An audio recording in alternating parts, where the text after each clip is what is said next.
Everybody, and welcome to the Starseeds and Lightworkers Collective. My name is Crystal, and we're just about to get started. I am so excited for tonight. Tonight we have a returning guest, Miss Silver Dyer, who is known as the Rogue Yogi. She'll be talking to us about astral travel and how to connect with higher beings. Before that, I just want to sort of bring your attention once again to please subscribe if you're not already a subscribed member to our channel here at YouTube. That would really be helpful, and it helps us to the analytics of YouTube. So just if you haven't already, just subscribe. And I'd also like to say to promote one of the productions that we did recently with Mr. Luke Blue Eagle, who is a Native American shaman. And he has a couple of videos here on our channel, so you really want to check those out. It's very interesting. He's going to be coming back again this summer to do more talks and to do another presentation on Native American music and healing and storytelling. So you really don't want to miss that this summer. And yeah, so he has a great video. He just came back from Calgary, actually, and he did a whole workshop on Native American crystal healing. So that should be rather interesting. So you want to check that out on his site.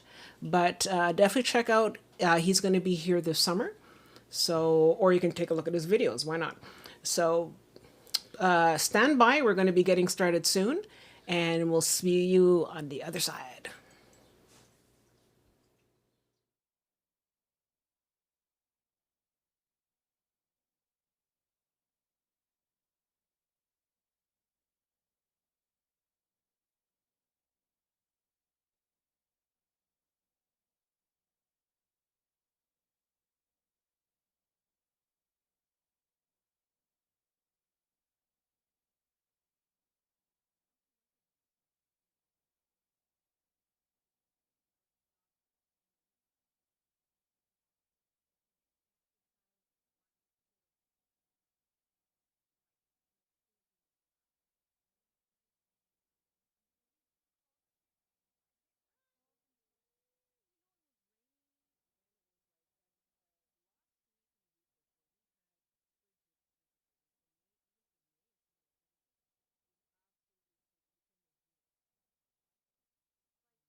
Hi, everybody, and welcome back to the Starseeds and Lightworkers Collective. My name is Crystal, and this evening we have a special guest. We have Miss Silver Dyer, also known as the Rogue Yogi.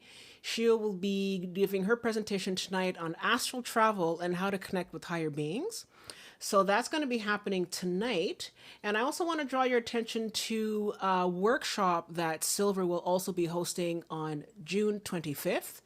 That is going to be a workshop where we're going to dive even deeper into the topic, and we're going to be doing a basically a workshop. She's going to give you step-by-step instructions on how to really come into contact with your higher beings, but also to work with your own gifts as well. And she has a very, very accurate system that she's created. She'll talk about in a couple of minutes, but she's created a system that will allow you to have literally a yes or no conversation with your higher beings.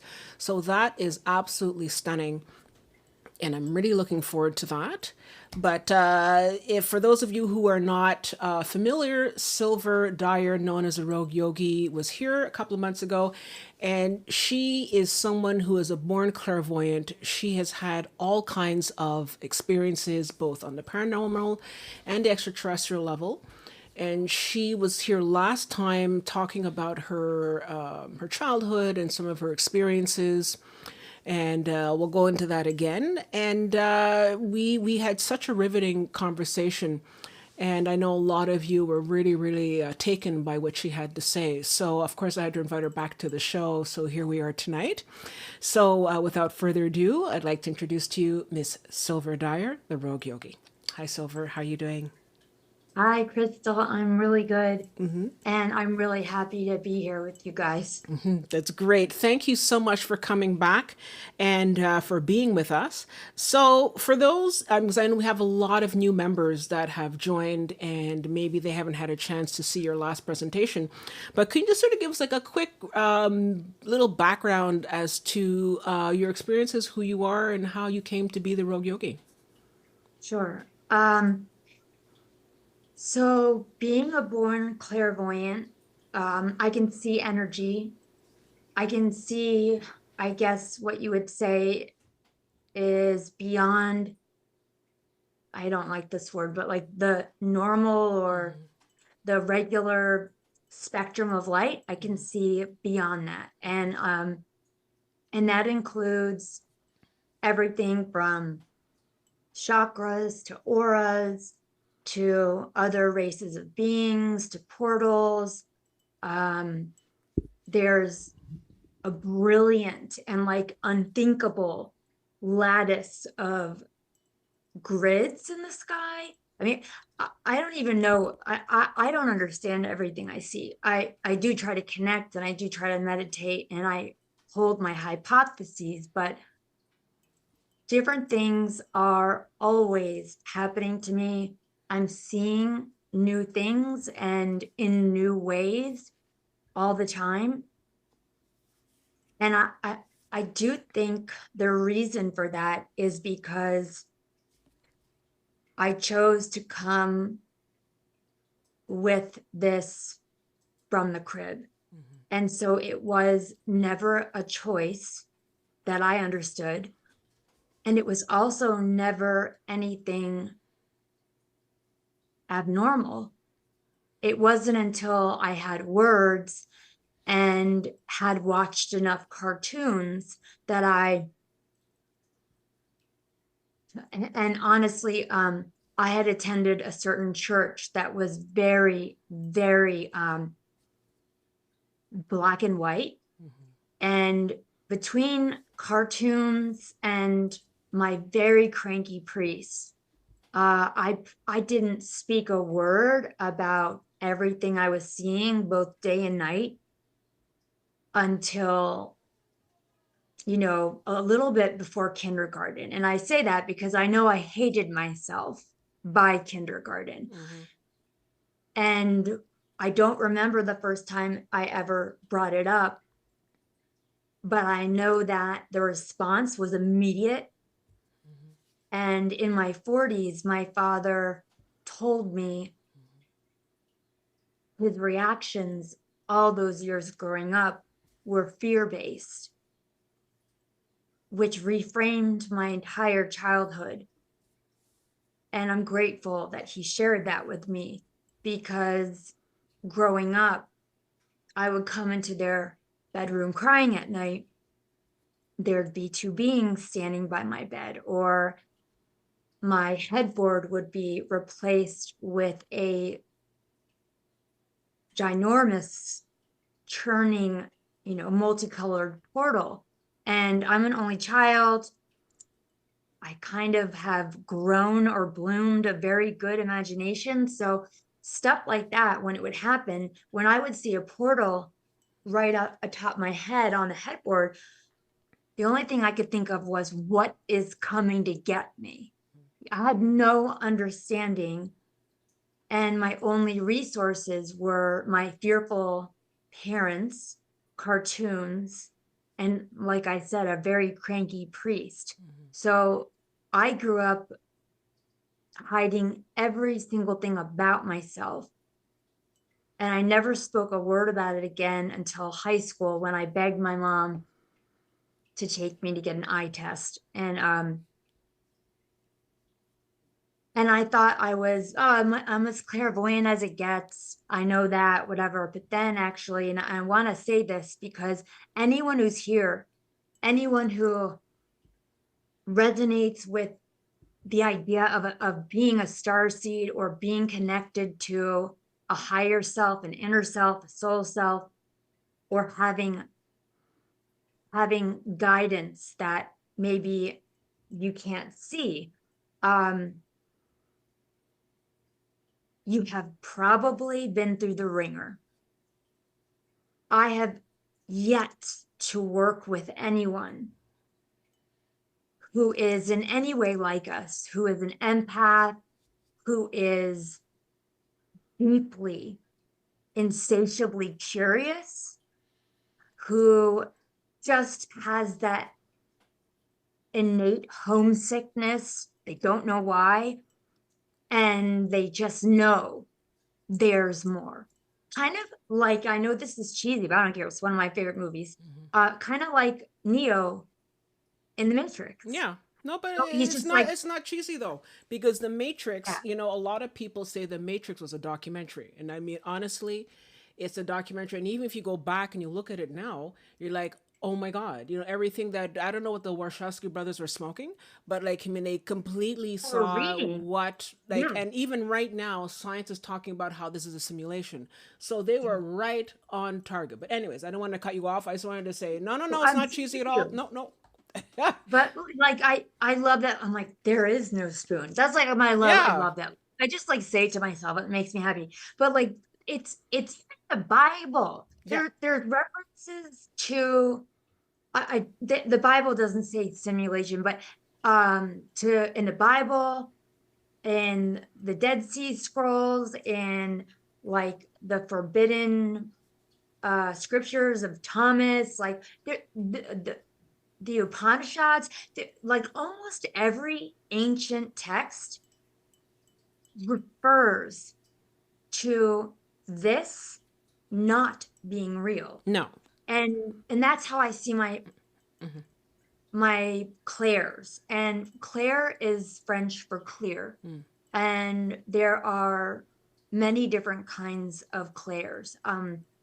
By now, and after studying a great deal and reading hundreds of books and working with hundreds of people, I can go kind of go through that with you. And I want to say, really importantly and excitingly, I hope, is that there is no way that if you're here with Crystal and me tonight, um, you have absolutely incarnated with I'm gonna just like go ahead and say probably two uh most natural players. Everyone, everyone comes down with access to one most natural multidimensional access, but many of us are kind of, I for lack of a better word, they're like trained out of it almost, No, but absolutely. depending.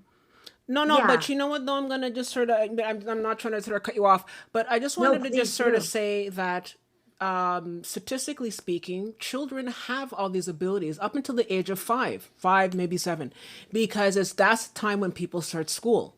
Imagine what kind of planet we have. And I know we brought this up last time when you were here, but imagine what it's going to be like, because now school systems are starting to change. You know, a lot of parents are trying to say, you know, I want to sort of give my kid a different kind of education. There's a lot more progressive schools out there.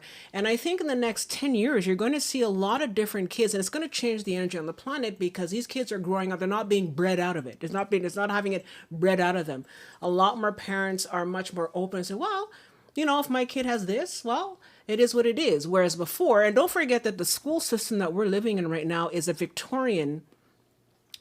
Victorian, harsh, you know, old British Empire type Puritanical. of thing. That's what that is. So, like, of course, you know, anybody Gen X and less or more is going to has unfortunately gone through that craziness. And I just want to sort of also comment on what you were saying about, you're saying, you know, you're seeing all these things. And I think what's happening here is that when you came in, you were able to see, like you said, different spectrums. You're able to see everything, whereas most people are usually blinded or bred out of them. So you're actually one of the lucky few who was able to sort of have like two, you know, eyes to see on both sides and see what's happening at the spiritual level, but also see what's happening obviously in front of you. Like you walk down and you see a Dairy Queen, you're going to see it, right? But you're also Yeah, seeing the vortex and stuff that's happening at a yeah. different It's dimensional like level. a You have dimensional screensaver. sight, basically. you know. Yeah, it's like a screensaver. Yeah. Like that's just like a sheer stretched pantyhose. Like, you know, if you could see the ether, for example, like just to give you guys an idea. And I want to say this, and I feel so excited to say it because I don't have people around me. Crystal and my friend Brent, you know, down states away and countries away. I mean, I'm not able to speak about this a lot where I live. I live outside of Washington, D.C., and it's an environment that is, I already walk down the street and I look like I don't fit in. I mean, I aim to dress like a hummingbird every day. You know, it's like Yeah. I I don't own any like navy blue or whatever, but it's why it wasn't it did not, and it still doesn't feel lucky um because I have lost everyone, um and that's really painful. Yeah. However, when I stand within myself, I know that my higher self chose to do this as a means of service, and I believe that every single one of us has not one. It's not a trick. Let's beam down to this chessboard and let's see if you can find that one needle in a haystack of a soul purpose. That's garbage. I mean, honestly, that would be cruel. I believe we all come in, and I've seen this. I've been taken to places. Um, I've sat in on places, I've viewed places, but we all come in before incarnating almost like a team collaboration would get together and write a script. Absolutely. We decide on, like, I kind of want to explore Yeah. this emotional spectrum. And it's always the spectrum. It's always the opposites, the illusion of opposites that we're like learning here to unify and see as illusory here on earth. But like we get together, like, okay, I'm going to do this, you're going to do that. It's been a very lonely journey. But like finding you, Yeah. I can't tell you how much meaning that's Oh, brought to my life. I can't absolutely. talk like this out in public. I've proven that, you know, Yeah. and God, you know, I also believe that from dying, I did die and I did merge with the unnameable, and without words and all of that, there was a very, very rich exchange. And basically what I learned, what I came back imprinted with, and what I knew in that moment, and at the time, the unnameable, which is it presented like diagonal blazing rays of gold, and I was in a subtle body of mine bobbing in it, and I knew, with like Eckhart Tolle says, with a capital K, I knew from that experience, one, and I haven't even been allowed to publish this, but one, I could have just murdered 10 people and I would have been received the exact same Okay. way. Well, we don't want to encourage that, but like I mean, it is what it is, right? I guess it's Yeah, I yeah. mean, and the metaphor, when I try to talk to my editors or what, I try to say, maybe that's how it came to me in our exchange. But a gentler way of putting it is, you could say that the prime consciousness that is everything is like a tree. a tree, a big bushy oak tree in summer is not going to recoil its branches because Jeffrey Dahmer comes to stand beneath it. Mm-hmm. Just like it's not going to fluff itself up and suddenly grow 10 more branches Mm-hmm. to better shade Mother Teresa. So maybe that metaphor Yeah. goes down a little better. Yeah. But that's how it was worded Mm-hmm. when I was dead and I was in that beautiful space. And the second thing was really it brought me back to church and that feeling of God's going to zap me dead. I'm doomed. And it felt sacrilegious, actually. It does not anymore. Now it feels like, duh, but it took me months to even silently pray about it. And that was, I'm God. Mm-hmm. You're God. There's nothing that's not what a lot of people Yeah. call God. Mm-hmm. And that was shocking. And I was like, I felt like that can't be right. I'm going to be struck down for hubris. But I know what I know. And and that's why I love helping people connect with their own spiritual gifts, because to me, it's not just fun, Mm. because it's amazing. It is like the joy that keeps me going, Yeah. honestly. But it's also always tied to a way that we can better serve our brothers and sisters Mm-hmm. while we're here in this temporary learning experience. And our spiritual gifts, like whether it's your hearing, clairaudience, whether it's clairvoyance, you're seeing, clairsentience, you're feeling, claircognizance, you get dropped. And it's like almost like getting a paragraph or a pulse dropped in your head. And like it's a pulse, but if I were to write it out and type it out as I always do, it's like 10 pages. You know what I mean? Wow. Yeah. Um, Mm-hmm. there are so many different ways to access and learn from and commune with reality. And Mm-hmm. that's why I love it. Mm-hmm. Because what we're talking about, people consider paranormal. And I'm like, actually, no, no, that's reality. Mm-hmm. That's why I love seeing the way I do. I get to see what's really here. I get to see that all around you, it looks like a gently waving topographic map. And I don't know what these things are. I mean, after years and years, I always try to research these things, and sometimes I find names in different older religions or scrolls or manuscripts or gospels.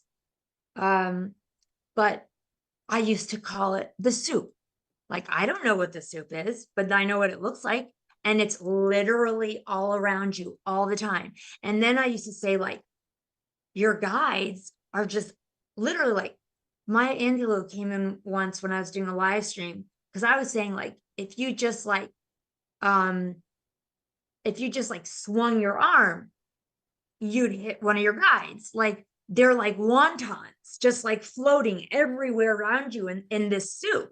And Maya Angelou came in, and it was like actually my most major paralyzing fangirl moment, because I'm like, whoa, like, just when a new person comes in, it's like Maya Angelou and I'm a writer, and I was just like, I could not talk for a second. And she literally was like, Susan, you need to calm down, like turn, it was pretty funny. But she came in to correct me, and she was like, no, she's like, if you turn your head, your nose alone would knock over several of your spirit guides, of those energies who, by frequency, Mm-hmm.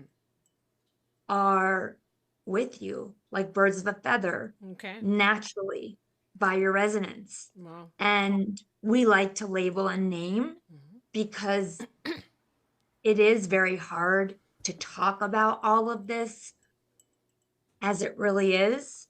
So that's why the divine essence of the the soul that includes Maya Angelou came in as Maya Angelou, because it's easier for me to understand and put a face to it and put it in context. Mhm. But Mhm. in reality, it's all one energy, you know? Yeah. And And that's the truth. mhm. And we're actually on the paranormal stage, doing our little play. Absolutely.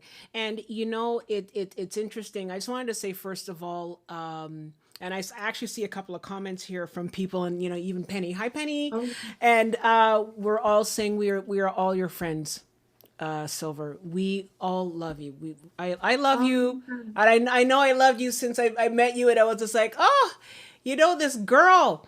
There's something about her that's so special, and I can only imagine that if you're in some sort of like suburb or something like that of Washington, yeah, it's going to be hard, to sort of find people. But I wanted to specifically say that right now more than ever, more people are discovering their skills. I mean, this, I don't know if we would be able to even have this show 10, 20 years ago. Definitely not 20 years ago. Even 10 years ago, I would have been like, nah, I don't think so. Now, people are starting to slowly come out and say, oh, yeah, first of all, I hid this because I knew that people would think I was crazy. And you know what? One of the things that you learn about, you know, becoming a along the path is that you will lose friends.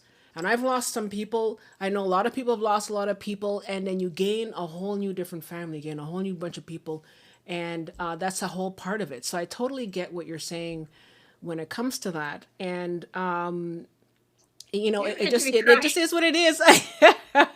It just is But what I it don't see is. my secret tissue. Oh, no worries. But I wanted to just sort of take a moment. So I just wanted to say we're just having a quick chat to learn more about silver. And then once I finish doing a couple of comments here, we'll start moving into the topic of this evening, which is to connect with our spirit guides and do astral traveling and to connect with our higher guides. But I just want to sort of go over some comments here. Now I have an interesting comment here from Nev K. Nev K says, "I'm picking up that she's Lyran." That's interesting.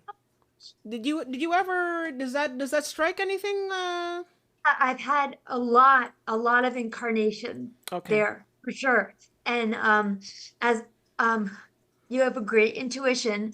I forgot your name. I'm so It's sorry. Nev K. Um Nev. Okay, I love that name. Um that's such a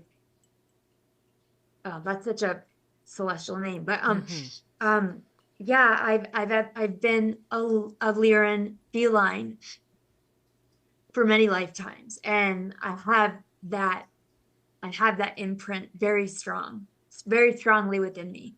And one thing I want to say to everyone uh, is the notion of star seeds is a little bit backwards. Okay.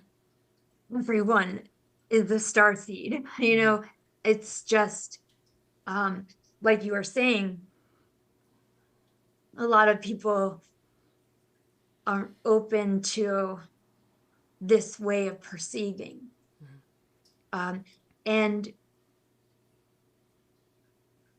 maybe you just don't remember, maybe nothing specific resonates for you, but the most magical, like, hardest from Doctor Who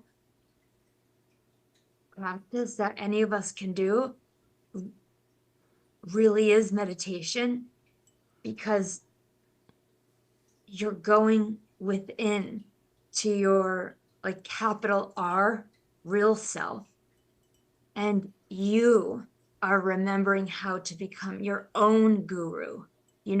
That's what I want everyone to remember.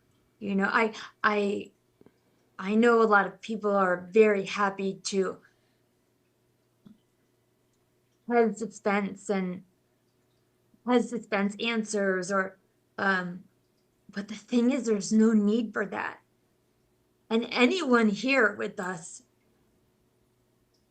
already has a mind that is far more open than 90% of the incarnated souls here.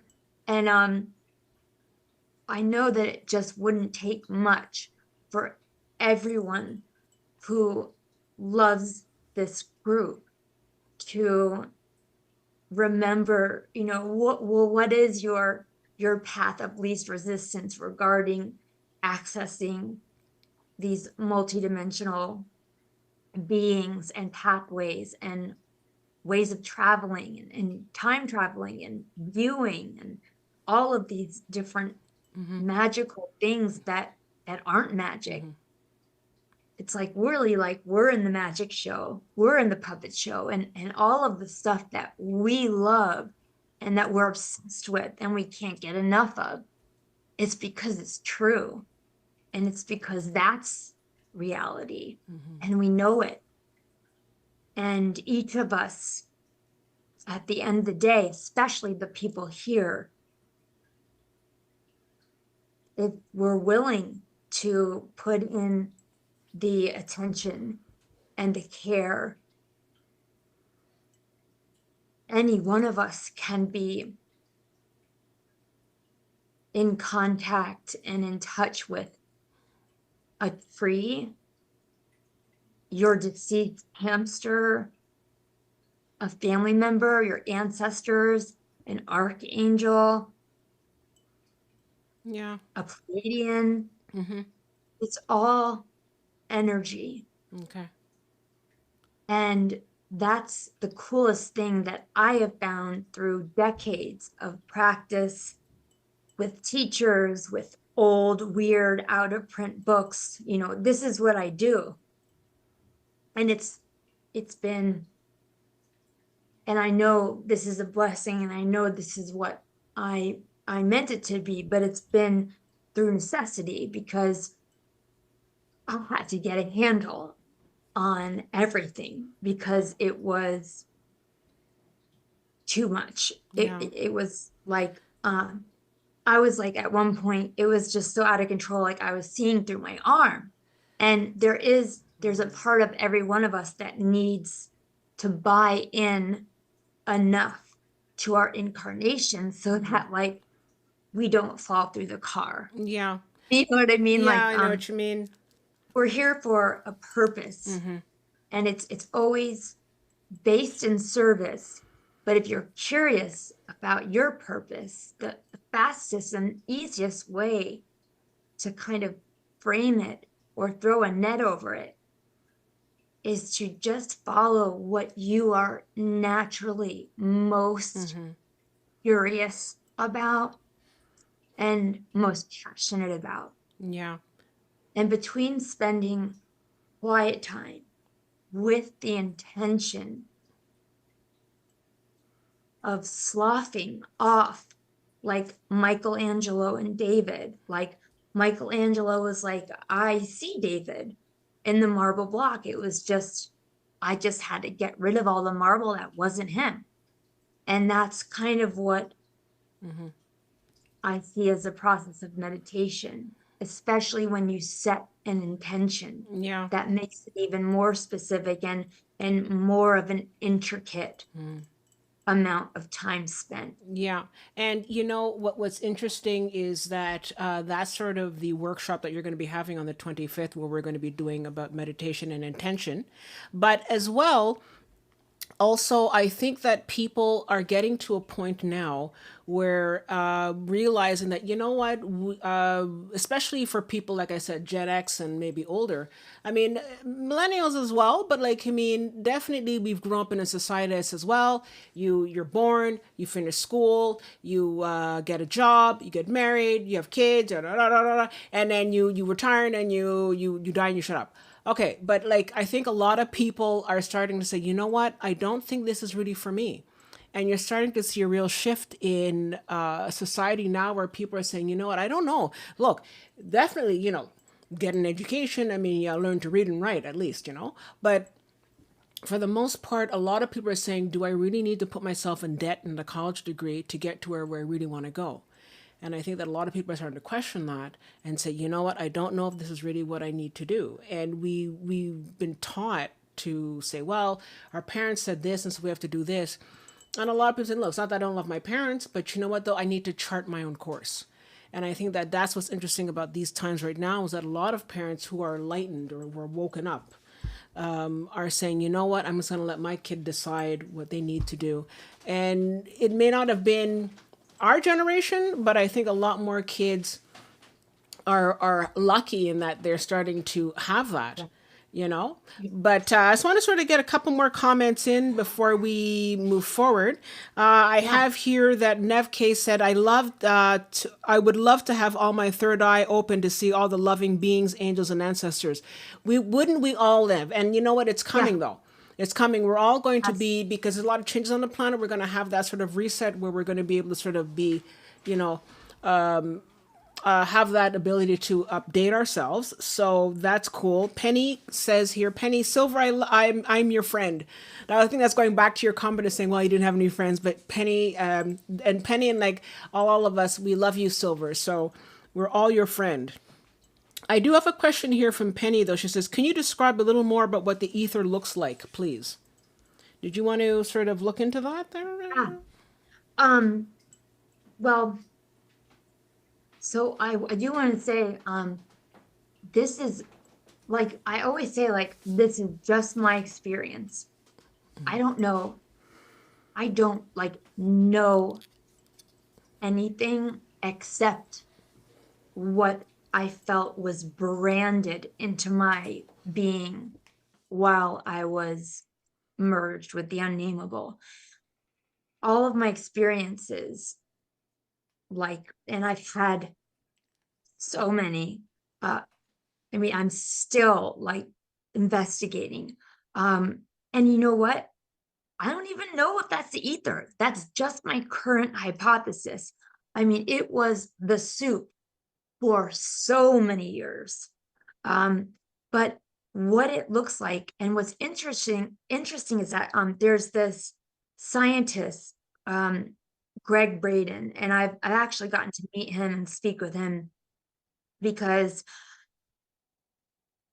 he was showing energy and he was doing this presentation. It was out in Washington State with a bunch of other kind of leaders in that field.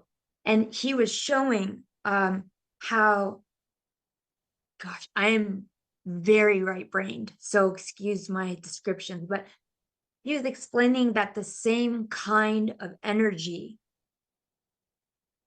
like he took two planets out of the system and for an example and was showing the energy, the same kind of energy, um like going like that around the planets.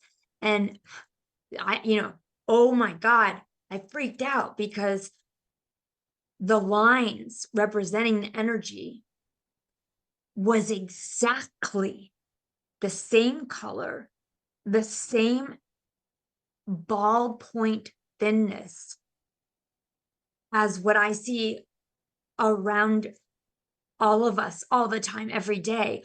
And so if you know how there's black and white, my black and white clairvoyant color when I see, if it's going to be a black and white encounter or vision or traveling or whatever, my black and white is purple. And then if it usually goes full color, but sometimes it just stays purple. That's my color. I don't know why. And so the soup I see is this, everything I see, it's going to sound weird, is neon pastel. And the closest thing I've seen on Earth to describe the way everything looks are the northern lights. It's got that sheer quality to it, and that opalescence, and this range of colors that are unearthly. They're just shimmering and opalescent and neon, but deeply jewel toned at the same time, and just like glorious, you know. And so the ether, what I think is the ether, I don't know, I upgraded that from the soup, so we're getting somewhere, you know. But Yeah. like it really does look exactly like the way Greg had portrayed the energy around planets. And I was like, oh my actors, I was like, I'll talk just like, and he was like, okay. It reminded me of Don Johnson actually, but I was like, oh, clairvoyant, I have to tell you something. Like, that is literally like around all of us right now, all the time, between people. Have you ever seen the topographic Hmm. map? Those fine, fine lines, you know, that are, you know, they're measuring, I guess, topography, you know, elevation. But when you look around, it looks like we are inside of a topographic map, but there's like a gentle breeze. Hmm. I can't, it's like, it's not stationary. It's just, But energy sort of kind of vibrates, doesn't it? Eh? Like, I mean, I've heard, you know, when you look at something like, is it, you know, when you look at a hot pavement in the summer, oh, and and it's and like, it's kind of wavy and all that kind of stuff. But it's, I sort of get the impression that it's just like energy. It's just sort of like, you know, yeah, but you know, kind of I've waving around. seen laser straight energy. I've seen uh like crazily detailed, structured, like some kind of crazy carving that like somebody would spend their life doing. I've seen flashes. I've seen more like washes. I've seen direct shapes. I've seen anthropomorphized angels and archangels. I usually see archangels because I've built my own language. I have several synchronistic languages Hmm. that I've co-created with my team and with God. Um, I can feel and see the shape of a new being's energy, and I can be like, okay, this is presenting as a galactic essence, or oh, okay, this is an arc.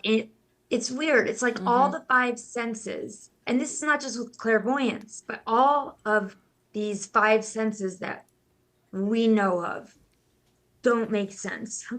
Like, you'll see a sound, or you'll know a color.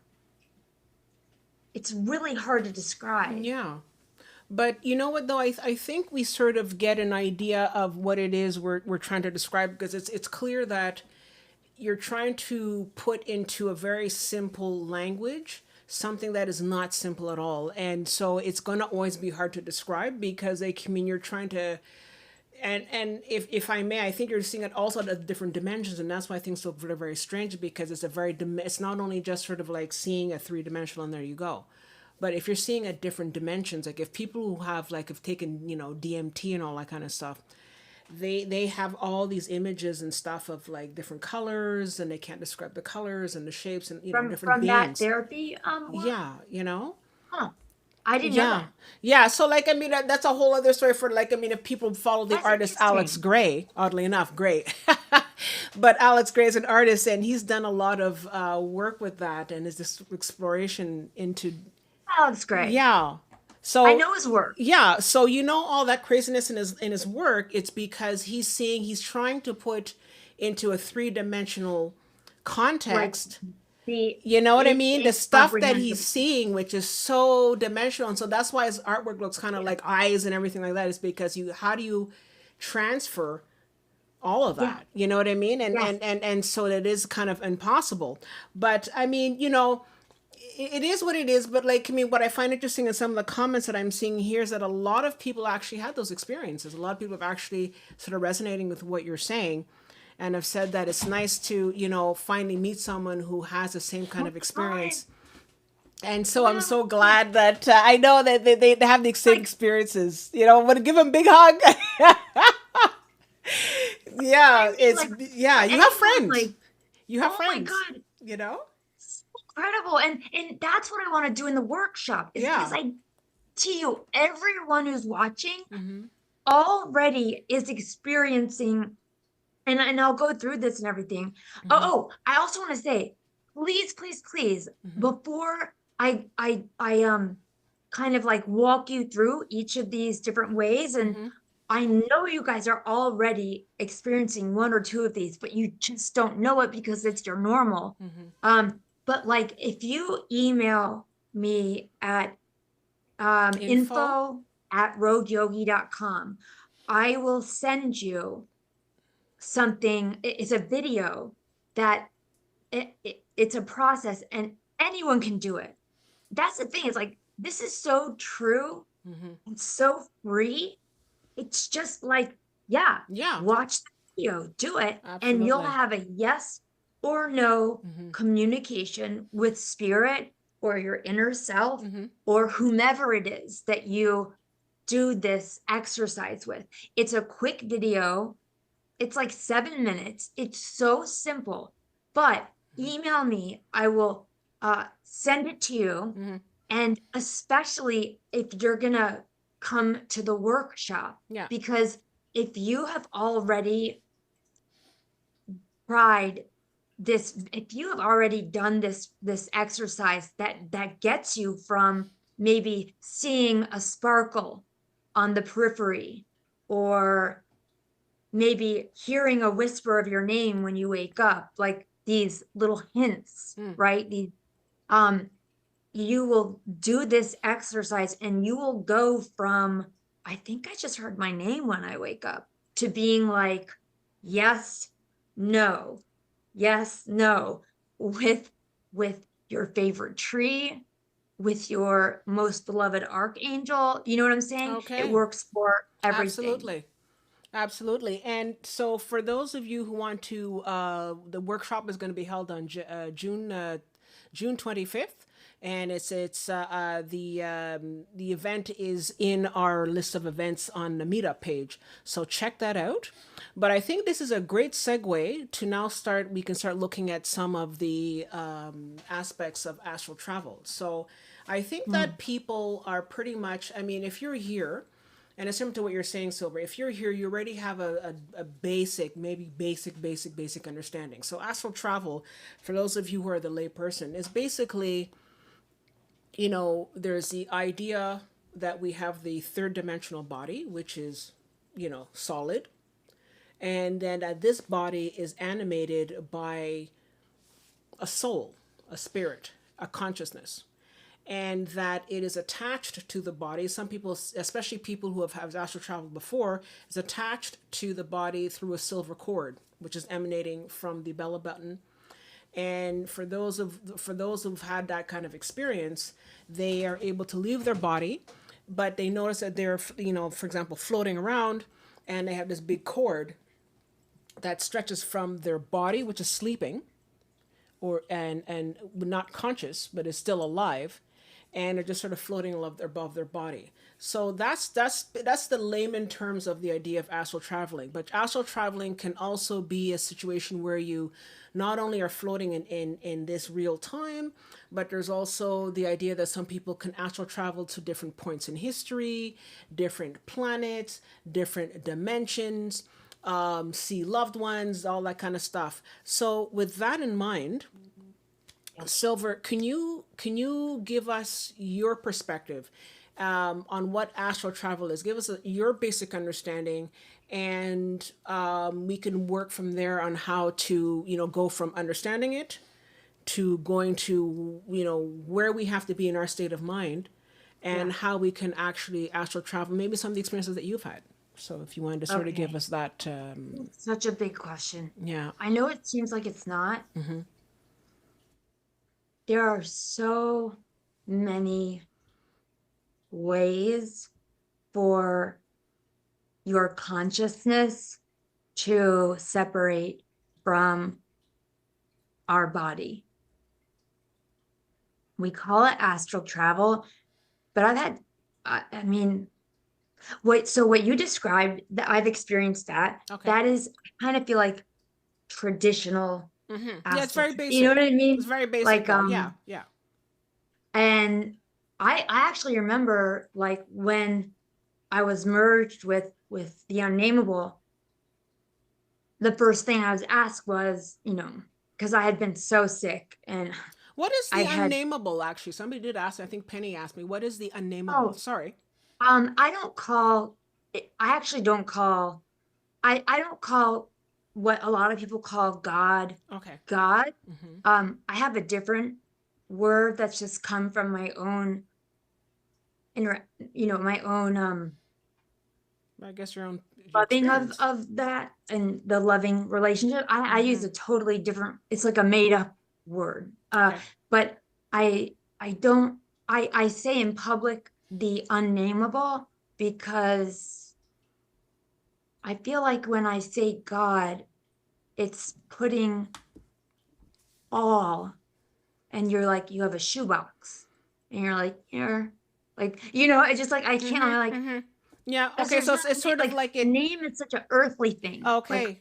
Can you say the word source? Would that be I, more? I mean, yeah, would that I'm be not trying to easier? change what you're saying. I'm just trying to say like maybe Like, so yeah, source. Maybe some people would better understand it. I don't know. course. Yeah. Allah, God, Yeah. um, you know, everyone has different Okay. words. But I guess I also want to say like I'm uh I'm not a part of any organized religion, Mm-hmm. but I've dedicated, literally promised and dedicated my life to serving that consciousness. Um, so that's why I also tend to try to use like neutral words. But so with astral travel, there's the kind that you said, and I'll give you the example of that near death experience. Okay. I did know that night I had been sick for years. I'd been on like a walker, then I couldn't walk. Anyway, I knew that night I was going to die, and I had tried everything for years, and my children were safely away. I was like, okay, I can finally die without guilt. I know I have done everything I can. And then on the way, I was like crawling because I was partially paralyzed up the stairs. And then like my guides like spitballed me. Like, in the lunchroom, you'd be like with Yeah. like your Yeah. straw wrapper. They did that. And I was like, are you serious? I'm like halfway up the stairs, so excited to get to my bed and die. Like so excited. And I'm like, really? You're spitballing me right now? And they were like, they just told me, they said, you have one last chance. You have to get out of your body tonight. And of course, I like went toddler on them and was like, what? Wait, I was like, what? I have been astral traveling my entire life, but I'd never done it on command. Mm-hmm. So I freaked out because I'm like, okay, wait, you're telling me I have one more chance left, but it's like something I've literally never done. I've never sat there and been like, oh, I'm going to astral travel now. It was Mm-hmm. like I just did it all like because I honestly did not feel safe. Okay. Um, so I astral traveled every night and I felt safe when I was astral traveling. Um, But that's an interesting comment to make because I know some people have said that they feel that, oh no, if I astral travel, the cord will break, or I'll go flying off into deep space, or I will die, and all that broke kind my of R stuff. line. Can we? That it can happen. If you could see, like, so it looks like and I don't know if everybody's is white, and I don't know if anybody's whatever. But the way I see it is white. We all have like it looks like a shish kebab Mm-hmm. that comes in our crown and goes out of our root chakra Okay. into and that end anchors into Mother Earth. And I was so afraid as a kid. Um, I felt so. unsafe, especially in my room at night. I mean, because you know, I was terrified growing up, and I also thought Archangel Michael presented himself to me as a dark red color, like a crimson, like couldn't see through. And there are a lot of things I see that are like wood, but like you can't even see them at all. It's like another person sitting there. It's crazy, but I, I didn't know. I was so afraid of being here. I had breached my horror line, and I was not connected, and that is possible. Okay. But that is something that's rare and is an effect of severe repeated trauma. Okay. So if you are somebody who's worried about that, you really don't need to be. Because even like, for example, if you could see me, um, I thought it was the devil from church that was following me every day. Actually, I grew to learn that Archangel Michael, one of his greatest joys is caring for extrasensory children. Okay. And that was Archangel Michael every day, like right up here behind me, like this, like not see-through dark red energy that I thought was the devil, and I was a bad person, and God was gonna zap me, and I was doomed. And actually, if you're worried about that, if you could see from my root chakra down to the earth, Archangel Michael built me like a peg leg, and it's like a cobalt blue triangle. Um, that when I'm in a good space, I don't know if it's silver water. I don't really know what it is, but there's this, like, it looks like, and my root chakra also looks like platinum. Um, and I think, again, hypothesis, but I think it's because Archangel Michael made sure to keep me rooted. So Okay. for anyone wanting to experience this, you don't need to worry about losing your cord. Okay. Um, and I've also had my cord breached in other experienced where it has been broken. And there are councils and source itself who, like, source intimately knows you because you are it. So even if you had yourself in a situation where your cord was broken, um, one time that happened to me, and I followed in spirit, my body. I was not attached. And this, I don't know if this is usual or not, but I actually saw three elders, a council of three elders convene. Um, and it was decided, you know, they actually affixed it again. So it's like no matter what you do, as long, this is the way, so many things have happened, but if in your heart is the intention of love and service, there's no need for fear. Okay. Because let's say you did go out and your cord did break. There are councils and God, it's, God, literally, where it's like an effortless thing. They can just put it back together again, Okay. Yeah. it's like that. And so I asked my guide specifically, you're gonna have to tell me how to do that, because I always just would just go.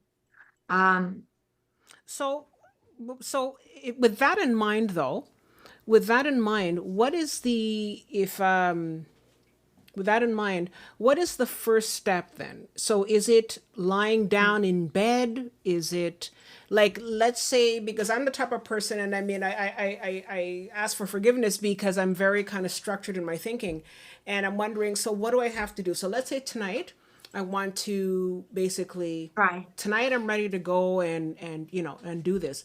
What would you say is the first step, next step of following? Like so, meditate, sleep. What's the first step in this? Um, I think I would say if I was going to put it in a step by step, you would one want to be settled within yourself and really know that you ideally want to know there's nothing to fear. Okay. That's really important for the experience. Um, Ideally, a good measure of how in touch you are with your real self or your soul self. A good benchmark, if you're wondering, is are you someone who pretty easily remembers pieces of your dreams? And I say that's a good benchmark because that means that, like, when we're dreaming, we are more so in spirit than we are locked in form. And that's a good indication that your waking state, like right now, is not that far from your sleeping state when all of us naturally become more porous and open to the spiritual realms. And ideally, I would hope that you would have in your heart love and trust, and no fear. And what they told me to do, and this is what I did. Um, you do want to be calm and comfortable, and I would suggest laying at the very edge of the bed to the point where you're like, if I burp, I'm going to roll off. You know what I Yeah. mean? Yeah. Like where you're like, this better happen Okay. soon. Cause Yeah. like if I even twitch, I'm gonna fall flat on my face and Okay. wake up. Mm-hmm. So you like they told me, and I laid on the edge of the bed. So the So long I don't edge of the bed, right? The long edge. Yeah. Okay. yeah, long ways. Yeah. Like Okay. so that you just saw my pajamas on the bottom there. Sorry. Yeah. But like and on your side. Okay. So and then when if you imagine like a meter, um, and it's actually called like the hypnagogic state. It's when you're half asleep and half awake. Okay. And that happens every night, every morning. We have the greatest opportunity Okay. to catch a glimpse.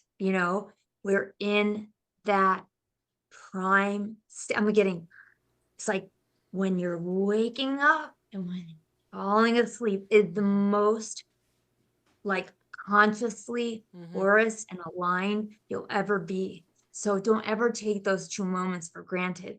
But they said right when you hit that halfway mark, roll off the bed. And I was very, very, very tired because I was so ill and in so much pain that it was very easy for me to relax because I didn't really care if I couldn't do it or not because I just was, I truly I had given up. Okay. I don't say that lightly though. I Mm-hmm. fought so hard for many years Mm-hmm. I just wanted to and say to our members, if you wanted to understand why she was going through that situation, watch our first episode with Rogue Yogi. She talks a lot about her experience and where she was because I think it'll give you context. So right now you're just sort of talking, you're sort of skimming over it. But for those who want to understand more about what happened and why she was at that point, please watch the first episode and you can get a better understanding. Sorry to interrupt. Yeah. no, it's okay. Um, and I waited and I'm familiar with because I can get to that state that hypnagogic. I can get to that half and half state. I like to go there while meditating Mm-hmm. because that's when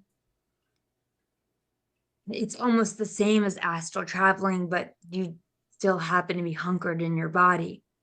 But it's that state when you are half asleep and half awake. And I just went like I was already lined up, and I just went, and I just rolled off the bed. And it made sense to me because, um, I've been doing this for so long. There'd be times when my son would be like, "Will you lie down with me until I fall asleep?" And I'd be like, "Okay." And I'd be like laying there on the edge of his bed. And sometimes I'd start dozing. Like I remember once I accidentally fell out, and I went through the floor and like doinged down into the kitchen and was like, "Oh," and was like, you know what I mean? Like it's like really, I think it involves a very fluid, open mind because that's real. And so it's kind of someone who is soft and open in their mind. And when I rolled off, and it really wasn't a roll, I tipped. I mean, I was so far on the edge, I just went, and I actually discovered something beautiful. All those portals that had appeared right by my head, I always thought those were monsters coming to get me. And that night, because I mean, I didn't know what was going to happen. I was like, well, what do I do? Like and I had the thought, well, I guess I could like look for an angel, I like a Pac-Man eating a bunch of cherries. Like, do I just get like a little help to get back? Or I didn't know what was going to happen. And I realized the moment I tipped out, there was a portal. Oh. And I was like, oh my gosh, all those years, all that terror, what's coming out? What's coming to get me? It was me falling asleep, so excited to leave and to be with my people and to be with my soul family and to be feeling safe. And the colors of the portals always indicated kind of what kind of a zip code I would go to. Um, and so for me, this portal was charcoal black, and it was the fastest one I'd ever seen. It felt like it was the speed of light. And I edged my body to match the velocity because I felt like even my astral body like would be like just torn up. And then off I went, and I was deposited into the womb space, into the void, into the divine feminine. Um, and it's really cool. Once you get out of your body, it's like being in a game, in an arcade game, because once you're used to it, and like you kind of understand, there's nothing to understand actually, but like once you're like, oh wait, like I really am out of my body, it's like you just zoom wherever you want to go. And when you're out of your body, you're out of this very scaffolded, unreal dimension, Okay. and you're in the boundless real. There is no time. So Wow. not only are you zooming around like Superman, literally, like just going through walls, like oh, and going to a different planet. It's like the second, like before you can even think Yeah. the first syllable of the first word, you are there, Wow. and then you're zooming around there. But you know what's interesting about that concept though, But is that so if I understand correctly, to get out of to basically, so the thing is to sort of get your head, your consciousness into that state where you're sort of in between sleep and waking, and at first wasn't understanding like the whole tipping of the bed, but that makes sense because it forces you to sort of pop out of your body, as it were, right? So like you sort of just sit there at the edge of the bed, and when then you're like you like, I can, want to do it yeah, now, and then it's like boop, you're you can out of do there. that. Yeah. There's another technique. If you're like, I want to do it now, Mm-hmm. you can also, uh, you're thinking this, you're not physically doing this, but when you're in that state, you can, like, I didn't actually tip off the bed, but the real me, the essence of me went, and you can also do the same thing, envisioning pulling a rope and pulling yourself up. You can also, oh my God, that's funny. But one of my guys just plopped next to me, and like literally my water and and they're like, um, but it just took me a surprise because it bounced the couch. But uh, um, yeah, and you can also, if there's an angel or your grandmother or an ascended master, that you feel close with, you can also imagine them hovering above you. And this actually won't be imaginary, but they'll actually be there. And with that intention, they'll come, and then they'll reach down, and then you can take their hand and like kind of allow yourself to be pulled up. Okay. Um, but there's so many other ways Mm-hmm. of getting out than through your astral body. You can Mm-hmm. also project your consciousness.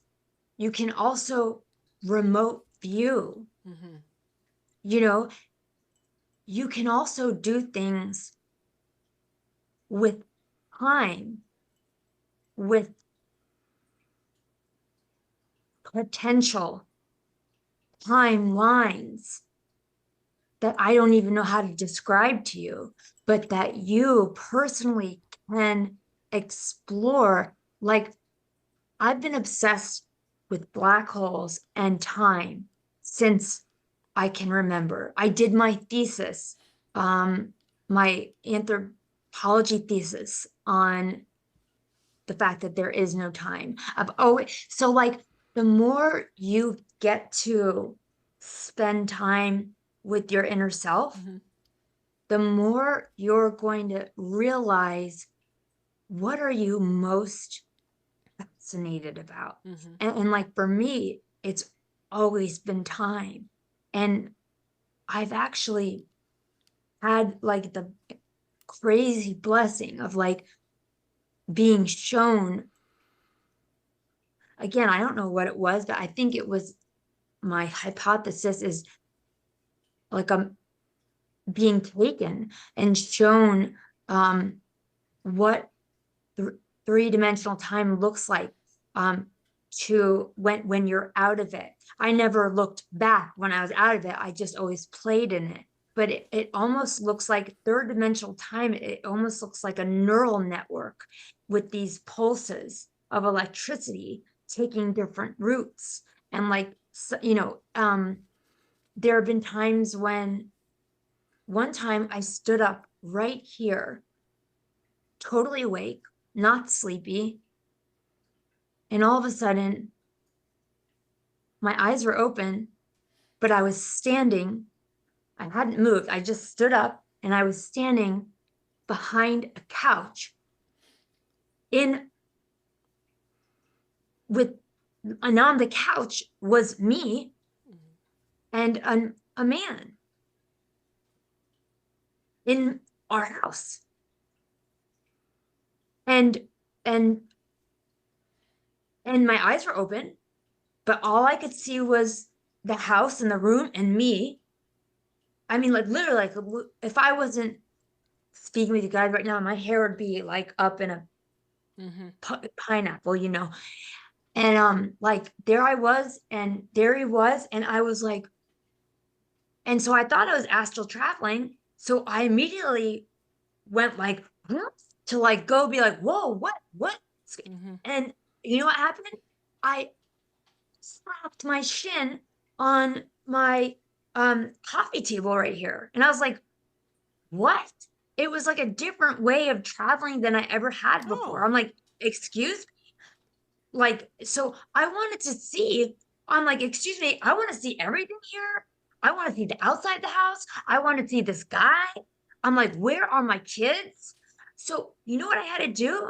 My friend Brent said, oh my God, that's like those, I forget the name of it, Hmm. those goggles, virtual reality goggles. Okay. Um, because I got to see everything I wanted to see, but it was the first time where, first of all, boom, like my eyes are open, I'm awake, and I'm like straight up in this house with me 3 feet in front of me.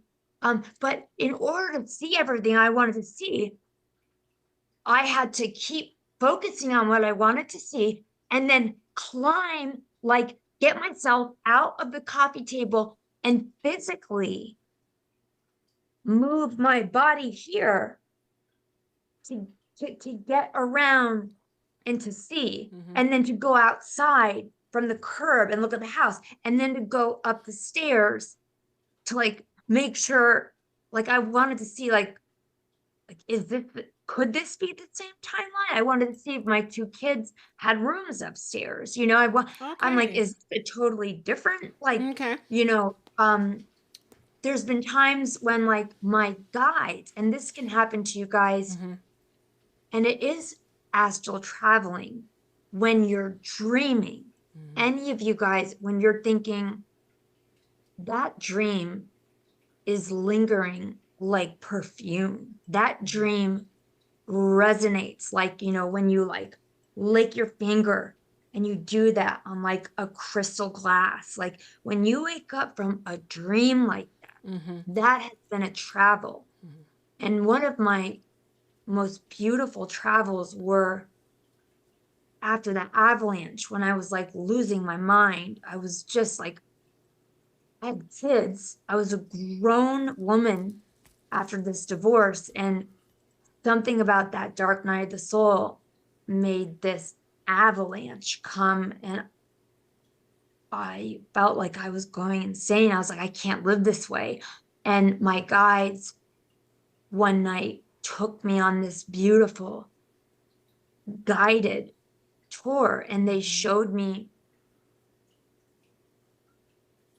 they like they brought me out over this ocean, and I was like, where did everyone go? Because first we were on a ship, then it was just me floating over an ocean, and then I heard my name, Hmm. and I looked up, and they showed me my higher self, my actual Okay. higher self. Um, and there were these, you put the picture, and that was a picture I gave you of those just pure white beings. Hmm. There were three of those on one bank of clouds, Hmm. and then my actual higher self on this other bank of clouds. And then they pointed, and a little bit up was, because I really was like at mental rock bottom. I was like, Hmm. you know, they showed me, this is you. And it was this beautiful, massive, red, like grounded, which I'm always like so scared I'm not, you know, Hmm. um, hurricane with lightning and every kind of black bird that exists, just all like, and they were trying to show me like, you are grounded, you are powerful. They showed me, you know, one of my first very obviously shown totems, Hmm. which are ravens and crows. Um, but they were like, it was to show me like, you are okay and you can handle all of this. Like Wow. that was the meaning of that. Hmm. And prove it. Suddenly I was, I popped through my kindergarten best friend's house, who is now an adult with kids. I hadn't seen her in like decades. and I popped in. I didn't know where I was, and I hit something. And I was like, oh my God, oh my God. It was like a bell. And I was like, what? And I backed up and I saw she had this triangle loft with a railing and a daughter. And her daughter had like tied little like stuffed animals and bells to this jump rope that she had hanging down. And when my guides had then like brought me over there and I came through and I hit the rope and it made that jangle and it startled me. And I was like, oh my God. And I backed up and I was like, oh my God. And the thingy was moving. And the little girl, she wasn't little, she's like 8 maybe. Mm-hmm. And like came running over to look over. And I was like, oh no. I was like, did I just scare her? Because I was little. I was like, if I have kids, they're not going to be scared. I'm going to teach them. Like, it's okay. Mm-hmm. This is a beautiful thing. Mm-hmm. And I was like, all right, what was that? That was so random. It's not random. So I found this girl's number. I was like, hi, Courtney, do you remember me from kindergarten? And then I kind of know by now, like I've even taught my kids this, like not to startle people. Mm-hmm. And so I said, I just had to call you. I had this really beautiful dream last night, and I just kind of wanted to tell you about it because I haven't seen you in so long. But what my guides had done and what they'll do for you as you go in your own progression with your own personal passion and your own personal skills that you have honed over infinity, they'll help you, they'll train you, and they'll prove it to you. And that one part of that travel was for me to verify with this woman. And I actually had to talk her down and really make light of it, even presenting it as a dream, because she got really freaked out. But Because it just it's just seems, so specific. but Do you it know what I just, mean? yeah, I know. But it seems that you bumped into this. I don't know what happened there, but that Yeah. obviously at some level you were able to Right. physically touch this. But I think what's sort of striking me in all this in this whole conversation is that when we talk about astral travel, I'm wondering if we're also talking about lucid dreaming, because it seems to me that there's might be a similar thing, because I think what Remote people, viewing. yeah, and I think what's happening is that yes, it's true. When you're dreaming, you are definitely out of your body and you're in different places, different dimensions, different places. But I think it's more sort of along the lines of people in general want to have control. And I mean, it's hard because as human beings, especially in the third dimension, we want to have control over our whole environment. And so And I that's know so for the myself, and I opposite speak for of myself as all of well. this.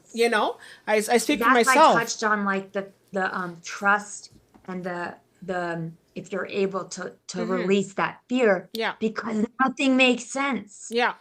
It's like I don't even know how to what stuff is that I do and have done and has been done to me and I've taken part of and I've Yeah. seen and had I mean I've had like things with my children even Okay. where different versions happened at the same time. It's like I can't explain any of this. And so I think that's what it's like if you can think of not astral travel like it's a specific pencil. This is the astral travel pencil because whatever it is, it's not just one way. It doesn't happen just one way. The things that you do are different. Like sometimes you have to move your physical body, sometimes you don't. Sometimes my subtle body moves stuff. Sometimes it just goes right through. Yeah. So I feel like the less structure you go into it, the more curious and open and trusting. And that's why I like to have a heart with the intention of love, I think softens a lot of our Oh, okay. touch to control, and Yeah. because it's not really something to dial up. Like I haven't been, I was obsessed after that Hmm. with replicating that exact exit. Cause I was like, I want to go hang out with God again. Like, who doesn't? Like, that was, I can't even like, put into words what that was like. I mean, love seems like stupid. That word seems stupid. So, like, after that, every day, I was on the couch like this. Like, I was like recording, like, I don't know, like a bird watcher, like my result. And I'll tell you, I've never been able to just Hmm.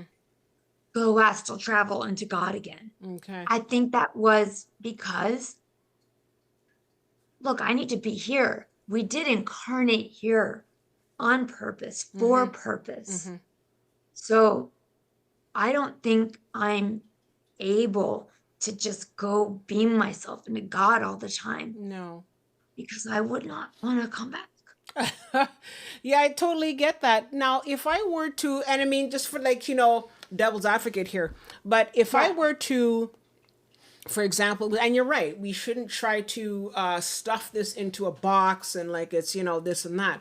But I'm kind of wondering if maybe if I wanted to sort of get started on it, for example, you can find this on YouTube, you can find it anywhere else, like meditation tools that allow you to meditation tools that play certain binaural beats Yeah. that will bring Yeah. you down to a certain kind of level.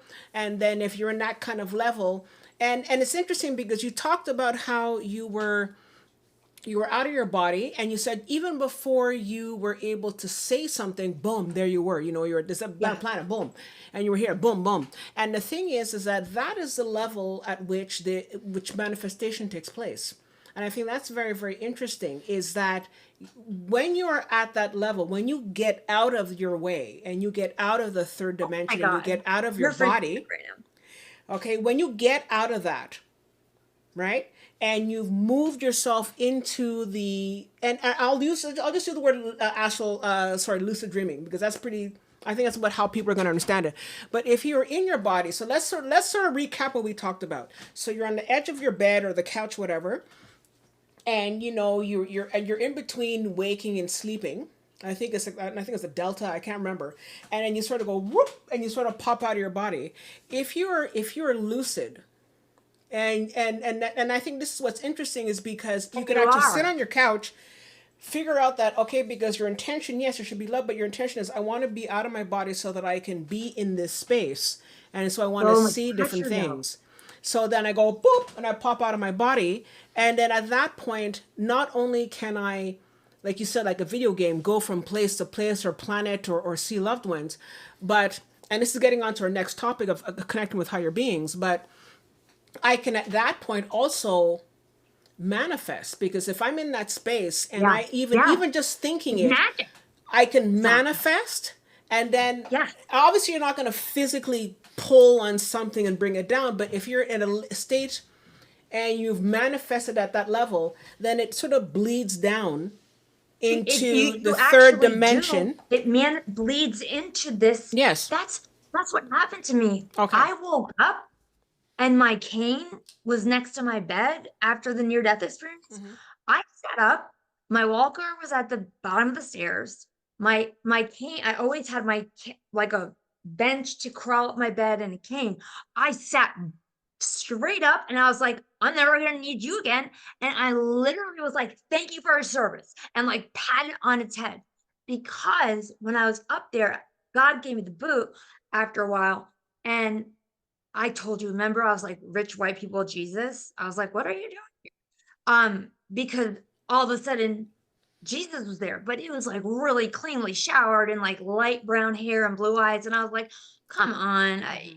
It was like kind of confusing because I was like, I know that's not really Mm-hmm. whatever. Okay, that's another story. But he asked me, I was going to die of an illness. And he asked me, do you want to get better? And he kind of held out his hands. and me being a complete spaz and like totally used to like whatever's weird and not phased or anything. I was just like, yes. And I grabbed his hands and we started zooming like Superman through all this green. And green is off and people don't have like chakras that are all one color all the time. It's kind of weird, but oftentimes your heart chakra Yeah. is green. Yeah. And Archangel Raphael with the healing, I do actually see Archangel Raphael with green. But we were flying through this collage of like sacred green colors. And 2 years later, I told the story. It's like probably on YouTube somewhere. I used to tell the story that Jesus healed me. Okay. 2 years later, I have a like right behind here is my meditation room, and I have like a copper pyramid, and I was in there in a mirror, big old mirror all the time, so I can like see everything. Um, he was like, Susan, I was there for the company. I was there like your teddy bear, Mm-hmm. like your BFF. Mm-hmm. All we had to do, you know, and he meant like us, like Mm-hmm. it's exactly what you just said. He said, you just had to get up and out of the fray enough to Mm-hmm. do what you had to do. Oh, so you got out of Exactly your own what you way. said. It's exactly what you said. Yeah. I just had to get out to the Mm-hmm. realness Mm-hmm. enough to remember I'm not this limited corporeal being. No. And when I was out there and rich white people, Jesus was Mm-hmm. there. Because I guess that's who I grew up with, even though Mm-hmm. I was like, I literally was like, oh, come on, Yeah. whatever. I remember. Or Buddy And Jesus, as we like to call him. I'm Buddy like, you Jesus. had some clean linens there, Yeah. and you have like bright blue eyes, and you're like really hot, and this is Yeah. kind of embarrassing, and this is Oh, well, weird. And but he was like, yeah, what? No, I just like okay. he literally was like, I But you can't but you know hang. where that is? But you know what that is though? It's because in this world, and I'm not talking about dimensions or anything of that kind of stuff. No, I'm Yeah, yeah, talking like about just society. We are so used to giving away our power. We are so used to yeah. saying, you know what? The only way that I can feel better is that you, the doctor, have to do this, or you, the guru, have to do that, or you, the teacher, or you, the priest, you. And and we never take the time to look inside and say, and it's also going back to what you're saying about we're God. And if we are God or whatever source, whatever you want to call it, we are the ones that Yes. manifest. We are the ones that heal. We are the ones that do all of this. Now, what's interesting about the so-called lucid dreaming or being into that other dimension is that you can. The third dimension is what's it's very dense, and so we really can't do Very much here. And it's when we sort of move into that other space that we can now manipulate and do all that kind of stuff and then bring it back here. So I think it's more from that perspective. And I think that like if I take had a to sort of gunk off draw, you. huh? Like wipe the swamp off and like I know, wipe the stink, stop. the swamp, and get all of that. Yeah, it's true. But the thing is, in a swamp, you can't really do anything because you're sort of like stuck in like, the quicksand. And so what I find interesting is that by the time you've done that and you've come back, we realize now like, wow, we have a lot of power. And that's why these kind of society doesn't want to show us that power, because imagine what we could do with all that kind of power, right?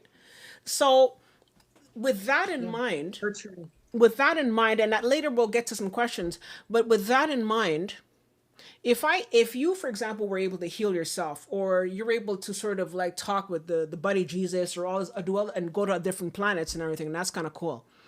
At this point, I can at this point sort of follow, for example, put on my binaural beats, pop out of my body, and all that kind of stuff. Now, if I have the intention and I say I want to connect with higher beings, now do you have to be specific? Because, and I've also heard this, and it depends on how we can discuss this, but you can't just say, well, I just want to connect with them beings. No, because there can be anything out there. And you have to say, I want to connect with benevolent beings. I want to connect with Archangel Michael. I want to connect with, you know, ascended masters. If I understand correctly, and you can correct me if I'm wrong, you have to really be clear in your head so that when you do pop out of your body, you said that, for example, if you have the vortex, Oh, the portal. the portal, by knowing what you have in your heart, which is love, but also in your head, knowing that this is where I want to connect to. I want to connect with this ascended master. By doing that, you set the coordinates, Mm. and then those coordinates take you to that higher being, or to this, or to your higher self. Do you want to? I don't know if I'm going in the wrong direction with this. How do you want No, to? no, I'm just thinking about it. Have one of, when I'm like everyone who I am obsessed with, who's deceased, are now my guides. Um, and one of them is Edgar Casey. And there is an amazing, and this, I want to get this on my website, but I suck at websites. I had an old website and I had like 20 books that like would change your life. You could get them for like probably $3.12 on eBay because they're so random. But I actually have this book like right in my kitchen. But Edgar Casey, if you guys want a book on this, it's good. Edgar Casey, and it might not be by Edgar Casey, but like it's whatever. Edgar Casey, channeling your higher self. There's an exercise in there that speaks to what you're talking about. He always debunked automatic writing. He was like, what are you doing? And when I read that the first time, like I'm a writer. I've been a writer since first grade. Like Okay. I've wanted to be an author since I've got like my first grade, like wrapping paper cardboard book in my pyramid. You know what I'm saying? Like and I had been trying to automatically write for years. And I'm like, what the hell? I'm like, I can't automatically write. I'm like, it seems like the easiest spiritual thing to do. Like everyone does it and they just write and they get like these deep messages. I'm like, I'm a writer and I'm all sorts of messed up with all this multidimensional stuff and I can't do it. And he said, he's like, yeah, what do you think you're going to get if you sit down and you're like, oh, God. And he said just that. He's like, you need to specify your intention Okay. because otherwise it was like me for like 3 years being pissed, like looking at the paper, being like, hello, anyone? You know what I'm Yeah. saying? Yeah. It's Yeah. like, well, like you can't like take a fishing rod and Mm-hmm. like catch the whole ocean. You know what I Yeah. mean? Yeah. And Edgar Casey says in this book, and it's called Channeling Yeah. Your I just Higher found it. I'm gonna Self. show it to our new viewers in a minute. Yeah. Oh yeah, it's so good. Mm-hmm. Such a good book. Oh my God. And he said, he's like, look, and this goes for setting your intention if you want an answer Mm-hmm. in your dream. If you have a life, something going on and you're like, I want guidance Mm-hmm. before you go to sleep or before you sit down to do, he calls it not automatic writing. He calls it, my gosh, I'm blanking on the term he Mm-hmm. uses. He has a different term for it. Yeah. And it's set your intention with a question and then sit down like in your meditative, loose, Mm-hmm. open space. And like I just messed around with it and I was like, okay, I'm putting a lot of pressure on myself. Like I think a lot of us will. I'm gonna try astral travel tonight, and it's like, wait, like Mm-hmm. I was like sitting there, even with that advice, I still was like, oh my gosh, am I?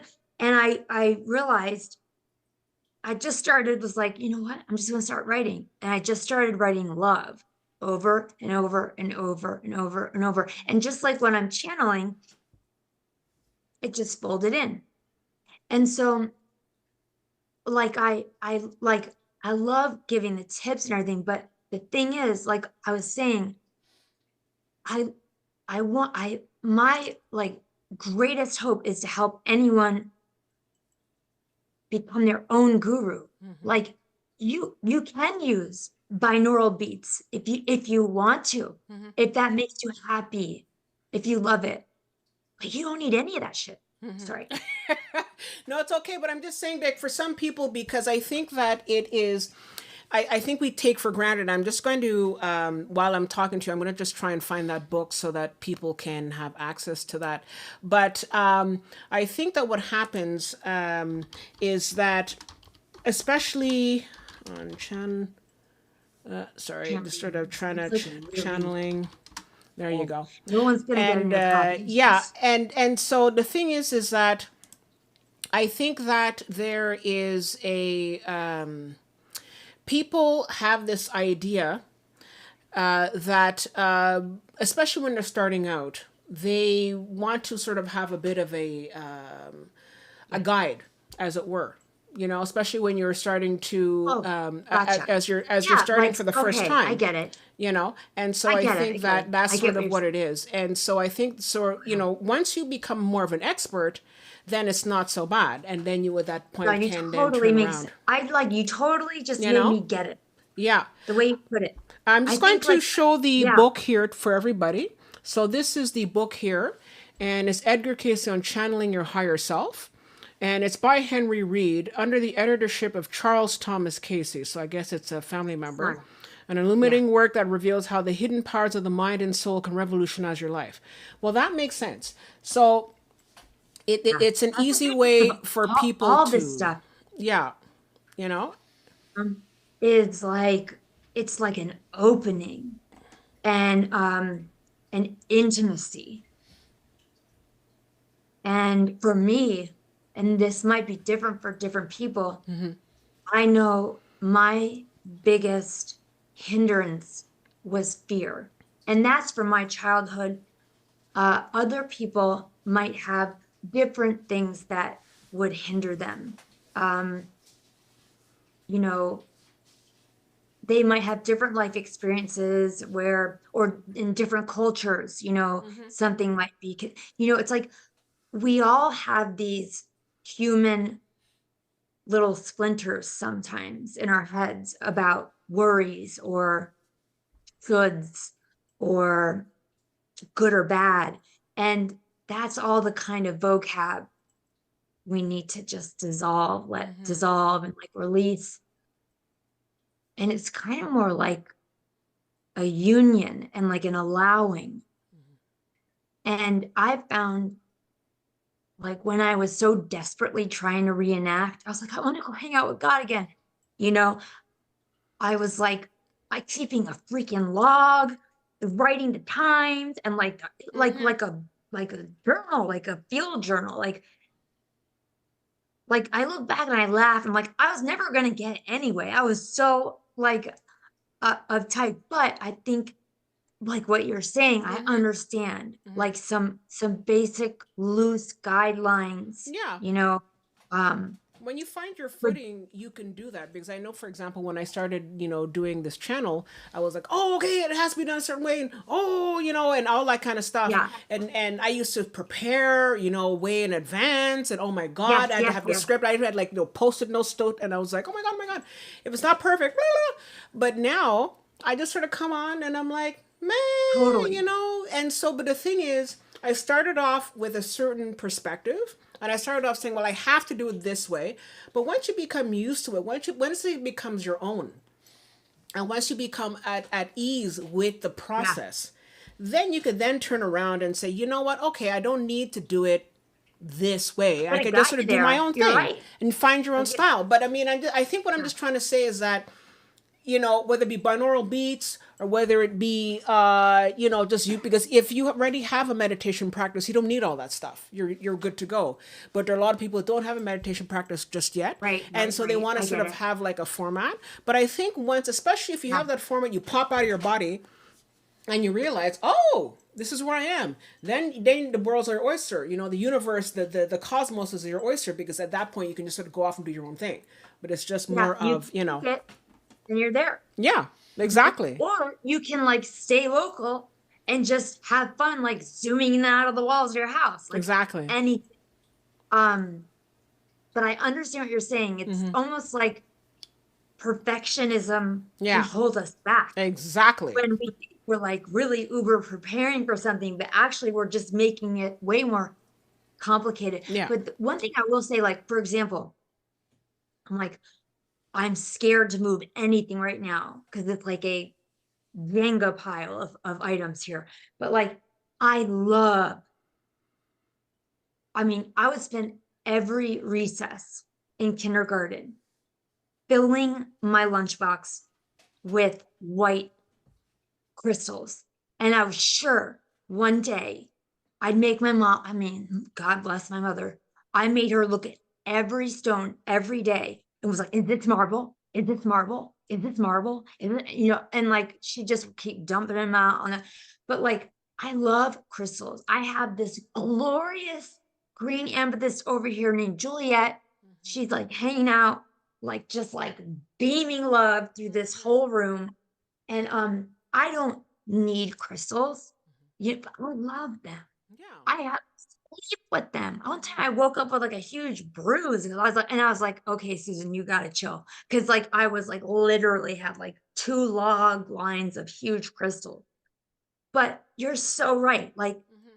if something makes you happy, something makes you feel comforted or safe or whatever it is, like do it because there really are no rules. So yeah, like what am I saying? Like if you feel attracted to binaural beats, that could be for 8,000 reasons, like shamanic drumming. You know what I'm Yeah, saying? Like your exactly. imprint, who knows will But that it, will I mean, it take could you. even take you there. Beautiful. That's the thing is that you can. It's I think. I beautiful. think the issue here, not an issue, but I think the thing here is that find something that gets you into that state of mind, and once you're in that state of Yeah. mind, then you can pop out. Because I know I've done shamanic drumming before. A lady was playing drums around my head, and all of Mhm. a sudden I popped out of my body, and I was this eagle flying over. I Beautiful.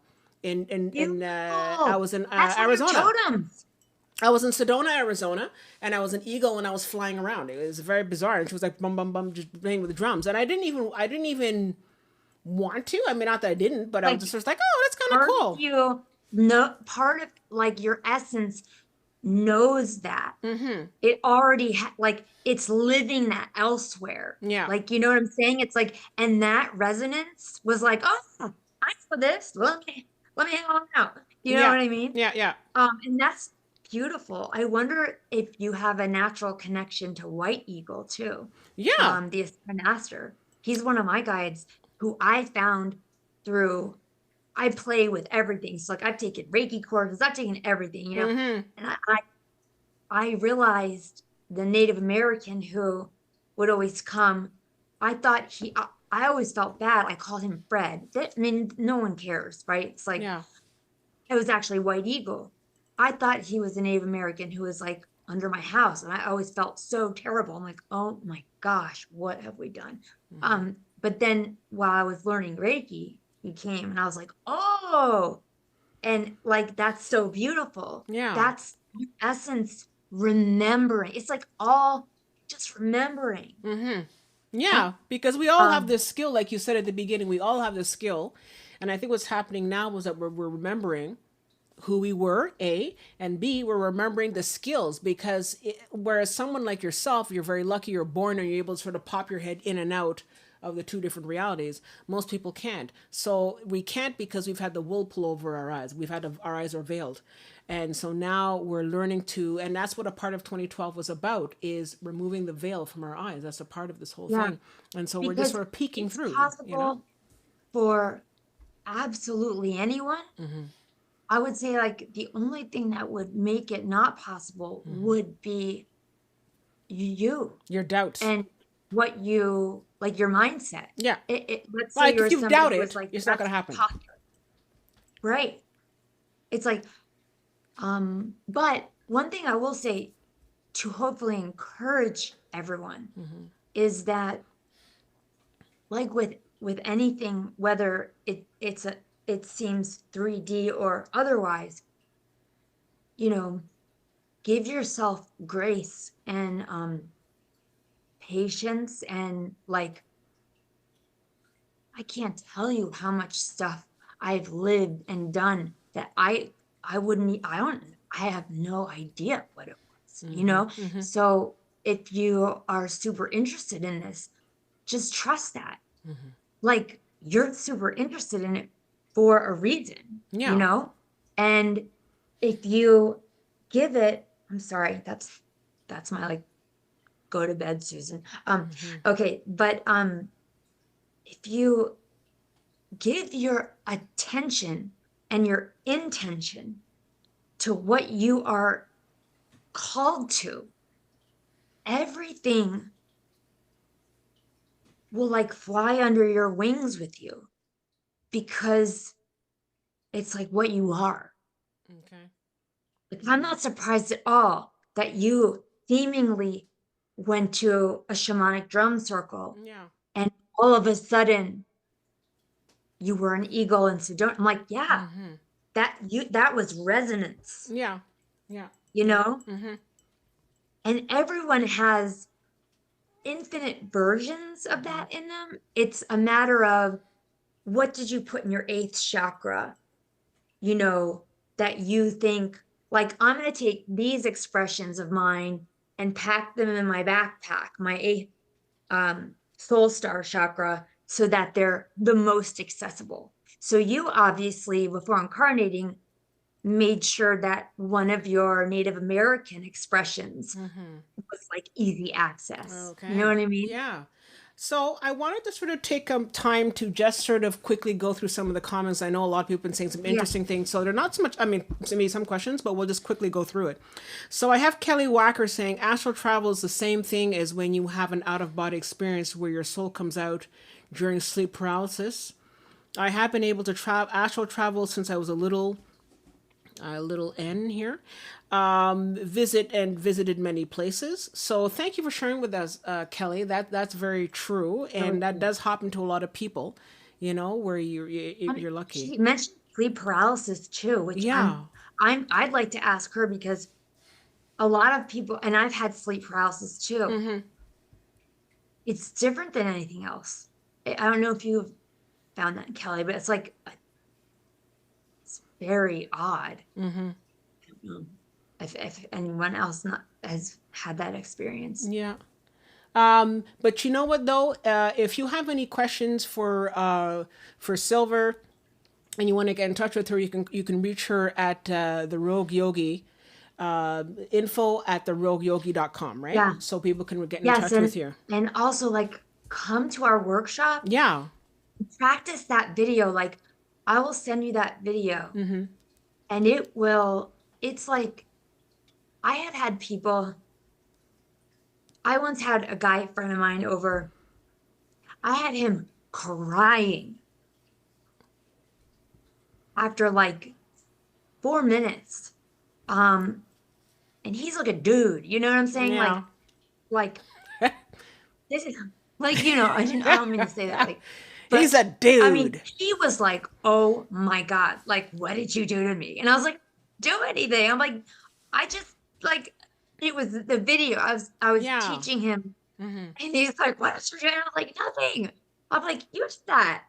It's beautiful. Yeah. Cause he was like, oh my God. Cause like his father had passed away. Okay. And so he was doing the exercise in my video. Because I was like, let's be intentional. Like, who would you like to envision this exercise with to begin this Mm-hmm. communication, this yes and no? And then you build a whole language from that yes and no. And I have different languages in different forms with all different kinds of beings and situations. But in this one, he was like, I want to connect with my dad, you know? And I don't know, something about the simplicity of it that's like bursts open a big duh bubble or something. Like it's so simple that it's like visceral and it Okay. and it it just floods and it's natural and it can be startling to feel like a rush of loving energy, especially I think for him, like the signature was so unique. It was like the signature energy of his dad, and Okay. it was Yeah. just like really moving. Oh, that's But so I mean, sweet. I Yeah. have a favorite tree, Edward, and I sleep with him too. Mm-hmm. He's a pyramid and my bed. You can do this with any being, Mm-hmm. and it opens you up in that way where you realize I can have a long, beautiful, deep conversation with a buttercup or, clumsy, my dead hamster. Mm-hmm. It's all energy. Yeah. And there's this really easy way to access it from Okay. this video. And Absolutely. it'd be fun for people, I think, and a lot less pressure Mm-hmm. after trying that and Mm-hmm. being like, okay, uh, Yeah. you know, For sure, and I think that definitely coming to the workshop will be a good way to sort of uh, put that into practice. Now, I have here Jessica Navarre. She said, "What books can we read on astral travel?" Well, I just showed you the book from Edgar Casey, so I think we answered that one. oh gosh, oh my gosh, I wish I had a minute. My brain's going 1,000 Well, miles an hour. you Um, want to go find your book, and then I'll continue just reading what people have to say here, and then I can, if you want. I'm gonna think. Yeah. Oh, Let me just see here. I have another one from Kelly Wacker. I astral traveled through a dark void. One time I traveled to a past life and was able to see sacred geometry in the Philippines and see myself as a shaman, which I confirmed with a psychic medium. So that's kind of interesting. So again, the ability to, because there is no time, it's all happening. it's all That's all happening all at you once. And right you know now. what? You know what? I actually was watching something yesterday about different timelines and alternate realities. And they were saying how everything's happening all at once. It's just that when you, and especially when you so-called go from past life to this, it's not so much that it's a past life, and this will cook your noggin. It's not so much that it's a past life. It's the fact that you're going from life to life to life to life on different realities. That and when I heard that, I thought, Right, right? You're like, damn, what? damn. Okay, that Yeah, sort of just threw me for a loop. So it doesn't mean that you can't right. go from lifetime, but the thing is that the Spanish Inquisition is existing at the same time as the Renaissance is existing at the same time as the 1920s. You're just hopping back and forth. It's How about so that? How like about them it's like apples? it's like a vine, like Tarzan and Yeah, vines, and like let me go one over to here. Let me one. look. It's like also I want to say like whatever you see, um, I want to say this, whatever other expressions of yourself that you've seen, Mm-hmm. I can tell you something for sure. It's on purpose. It's not random. Like it's it's what's for whatever reason, it's like, I mean, think about it. We've always existed. Mm-hmm. I mean, how many different expressions are we? Mm-hmm. Infinite, right? Yeah. So whatever you do have the chance to see, I mean, I'm a the before I pee, I'm typing my dreams Mm-hmm. into my phone with the date Yeah. and in here Mm-hmm. because I want to do, I mean, I've got records like going back 10 years and I keep them for my kids and I can do word search, Okay. like, wait a second, I had a run in with a bear, like in high school too, like, and, Mm-hmm. look it up, and, everything that's shown to you or you see, Mm-hmm. there's a reason it's that scenario and that time. Mm-hmm.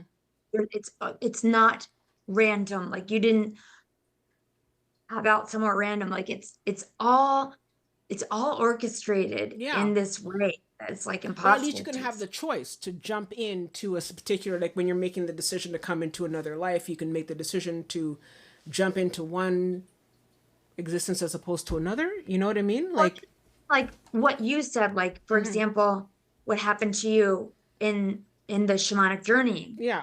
and what I think Kelly just was somebody I think it was Yeah, Kelly Kelly. said Yeah. that she like saw the sacred geometry Yeah. and she saw herself as a shaman. And it's like, I guess what I'm saying is the stuff that you hear, see, experience, feel, know, it's all divinely timed and it's all divinely purposed. Mm-hmm. None of it is random because if you think about the possibilities, there's a reason. Mm-hmm.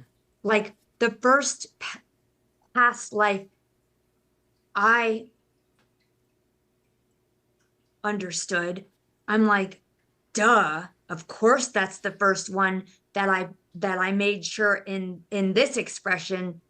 Like if I was gonna get there and be able to start exploring other expressions to better help this expression, Mm-hmm. silver, it would definitely be that past life. Yeah. Okay. It was like shocking, the parallel, but like if I said it out loud to you guys, it Mm-hmm. would sound insane, you know? Okay. Um, but there's always wisdom.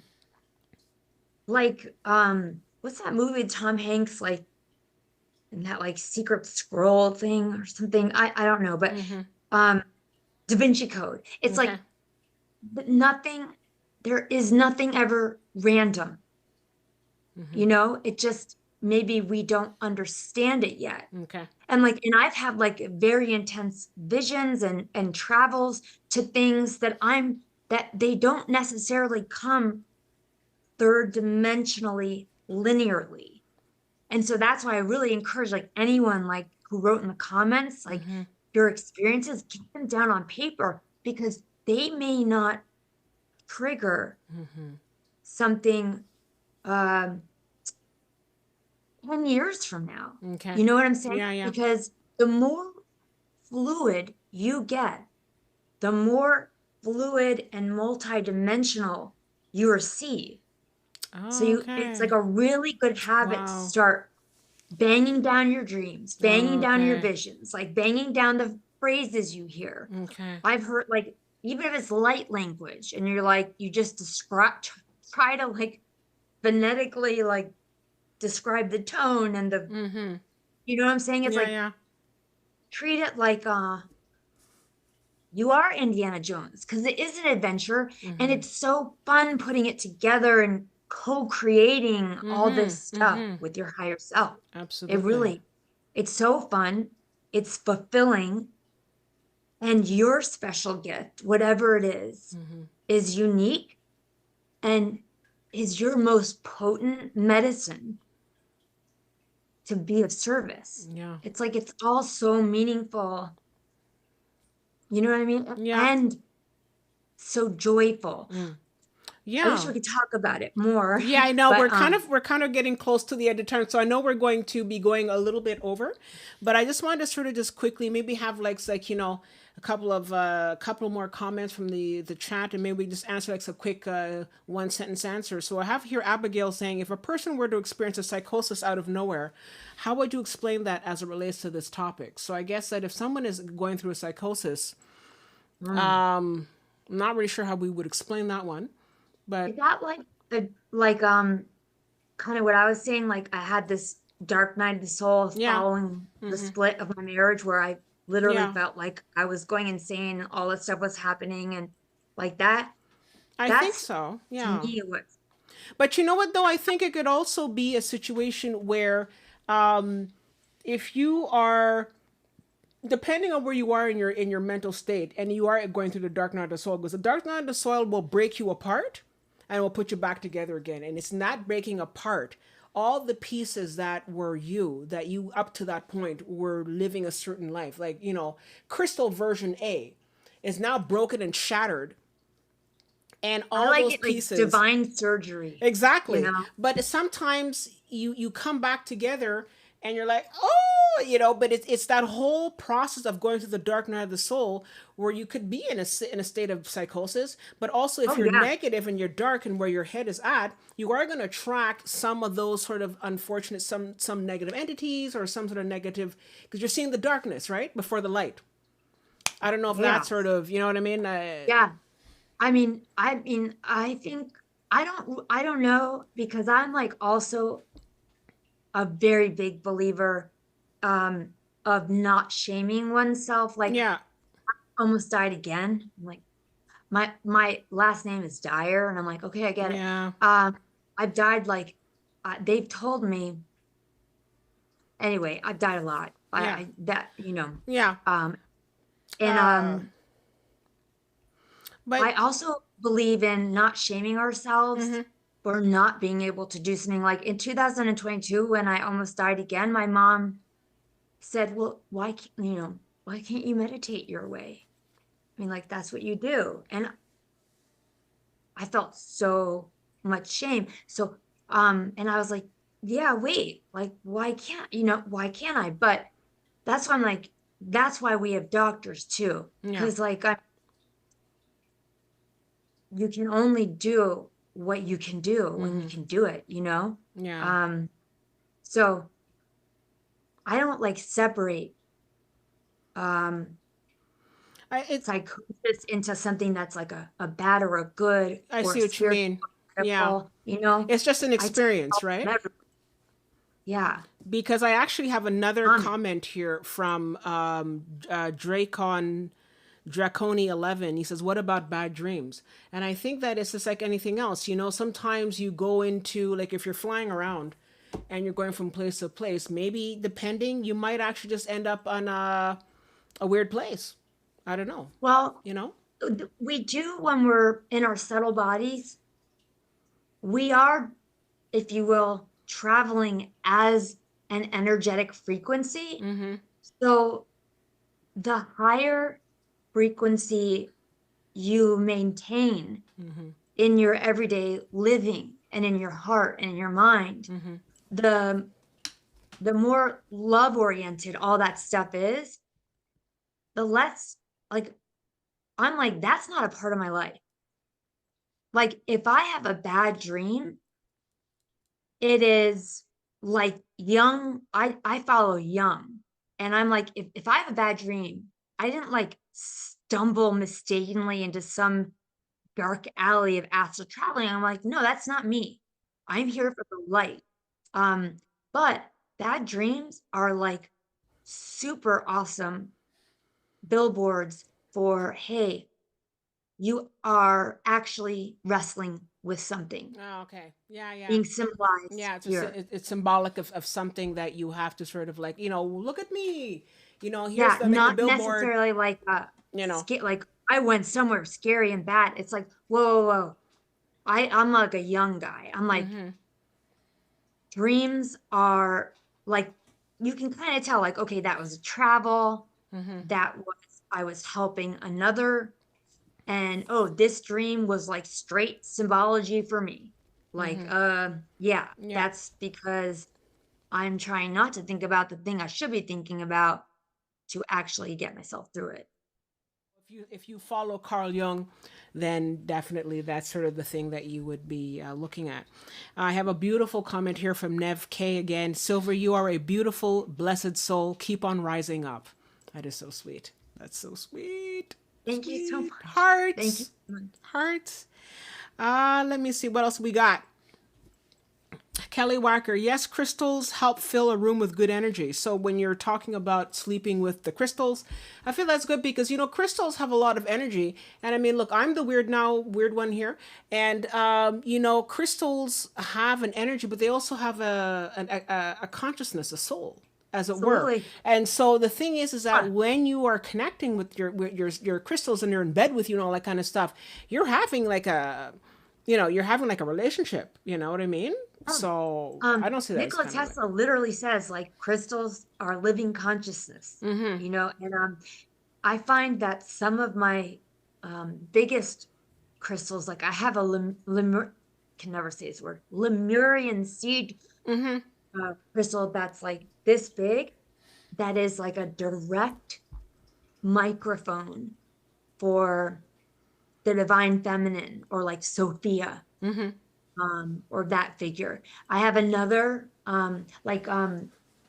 you'll find that if you sit with your crystals, like, and you develop a friendship with them, like a relationship, like their person, Yeah, you'll find that they naturally attune to certain angelic or celestial beings. exactly. And some And crystals more like than you, others.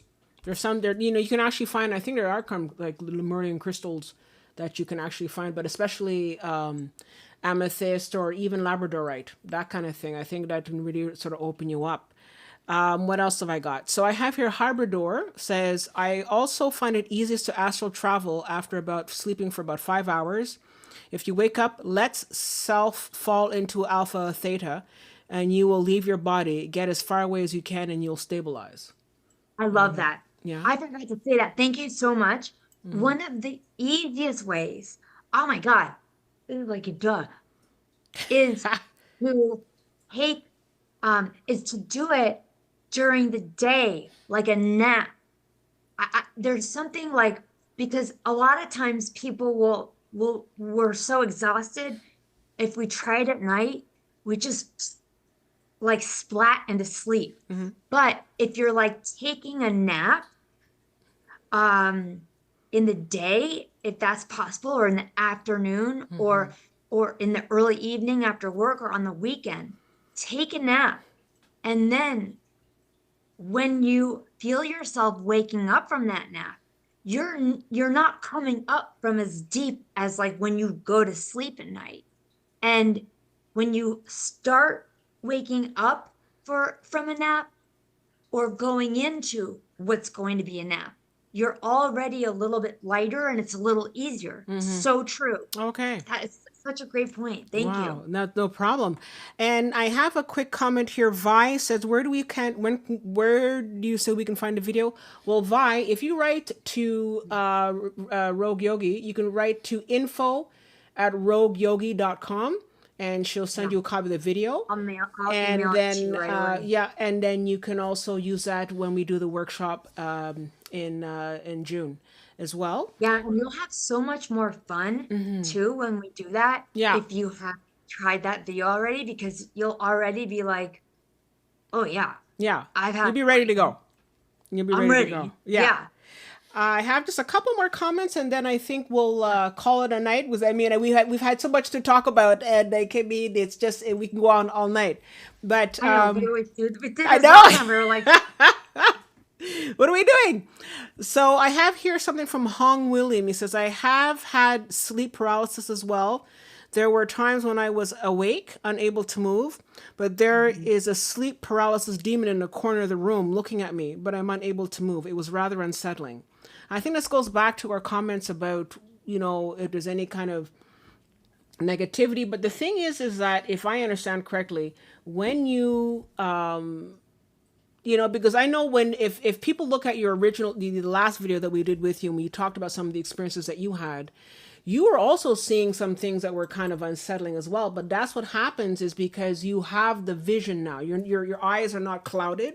So you're going to see good, bad, whatever. And again, we don't want to put good and bad as labels, but you're going to see and I know what different you mean. things that in the third world might be considered negative, but it's just a part of this density. You know what I mean? Did you want to comment on that? Thought forms. Like an example, like I totally get what was the man's name? Was it Hong? His name was Hong William, and he said he was having sleep paralysis, and that he And was able to see a paralysis demon in the corner of the room, and he found it yes. unsettling. Which of course we would, because you're like, what am I looking at here? You know? So I had the same thing, at a very long, very abusive marriage. And in that house, before I moved out, and when he was gone, I I would, sorry, no, snorted. I would be watching TV at night and parked like a small car in the back of the dining room, which I could see from the living room watching TV, was the thought form of like 14 years of abuse. And it never moved. You know, it like wasn't mobile, but it was just like this charcoal, like crazy, chaotic, drawn, like tumbleweed almost. Like, and it would just stare at me. And it was so unsettling. But the thing is, it's energy, Yeah. thought forms. It's like Yeah. when we have thoughts, it's like, you know how people say like prayer is tangible?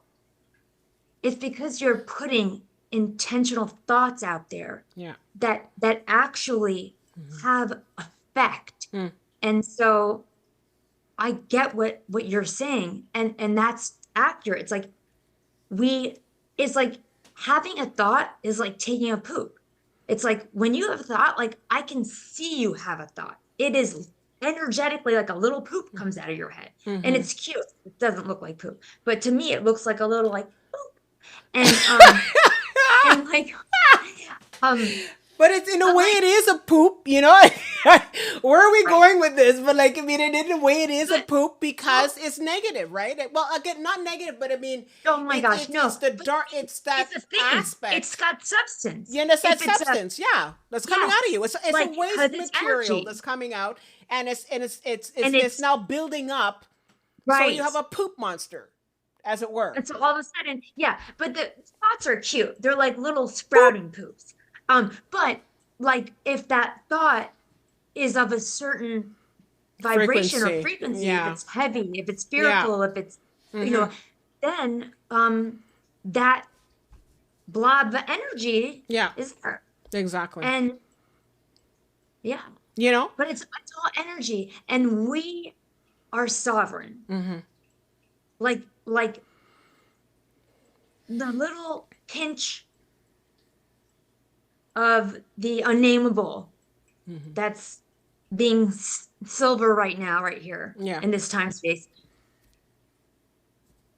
Like no one has to fear anything. And like cheesy or not, I'm just gonna say it because this is lived experience where I initiated myself and literally had my worst metaphysical fear come true. And I did this and I was like, this is it. I'm either done or this is gonna work. For anyone who has a moment or an experience and they are not liking it or are uncomfortable or anything, don't even think about it. Don't even think that you're being cheesy. Just be like, I know that in the name of God, I am not comfortable with this. And that's it.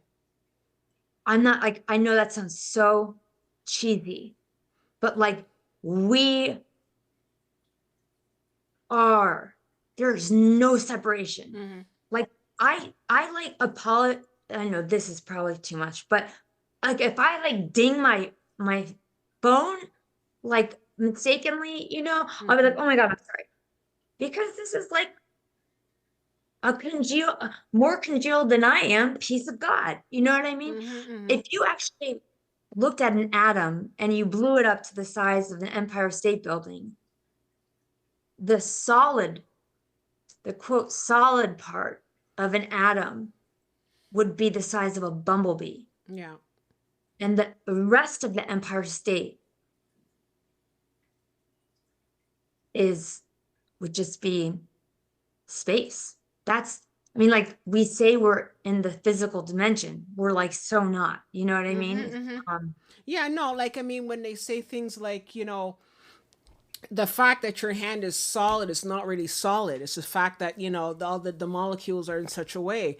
But getting back to, and I know we're joking around the poop monster, but the thing is that when you said, "Oh, in the name of Jesus Christ," and no, but the thing is because you're bringing back, you are taking back your power, and that goes back to another concept that we had a little earlier. at this point in the conversation where we've been taught so much to release our power. That, oh, you don't have no power and you have nothing, so you have to. So you're a victim, and you know, and all that. And it's when we take back our power that we realize that, you Whoa. know, we're fine. And so getting back to what Hong was saying about how, well, you know, I saw this thing in the corner, is similar to what you had as well. And you just sort of have to, I mean, look, if you're afraid and you can't move, you can't move. But you can also say, you know what, You I, can I think though. I can think, I yeah, but know, I I know know I what it's don't like when accept you this. can't move. And it's a terrible feeling, honestly. Yeah, But you think, and in your head, you can think, in the comfortable with it. yeah, I rebuke you. yeah, You know what I'm saying? yeah. Like But you're taking you, back your power when you say that. yeah, And you're and bringing there's back all that energy, because you see, like when you myth. look at your face when you're saying it, you have all this like energy and all this fire, and you're like, whoa. Yes, And so yes, you are no longer like, oh, you know, no, you're like, I'm not accepting this. F this. I'm not accepting this, and I'm in power, and blah blah blah. So when you take that, you empower yourself, and you can banish all that thing. You know what I nothing can mean? touch you.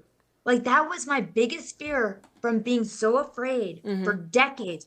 My biggest fear was that there was another entity capable of like draining me. You know what I'm Like saying? a Like I vampire. can't explain it. And it's like now I know I'm like, it's not possible. No. Exactly. And you know, that sort of dovetails actually quite nicely into this last comment that I have from Kelly Wacker. And she says, nightmares help you to remember. And it's true. And in a That's way, really true. this is like, I mean, you know, he could have been having a nightmare, but it's also, nightmares help you to remember what it is that you need to work on, but it also helps you remember what it is that you need to, you know, to release, to remove Yeah. from your Like life. You know either what I way, mean? it's like drawing it like, hey, attention needs to be Yes. focused here, or hey, let's release this. But it is like a nightmare. Like I love that. I love what you just said. Like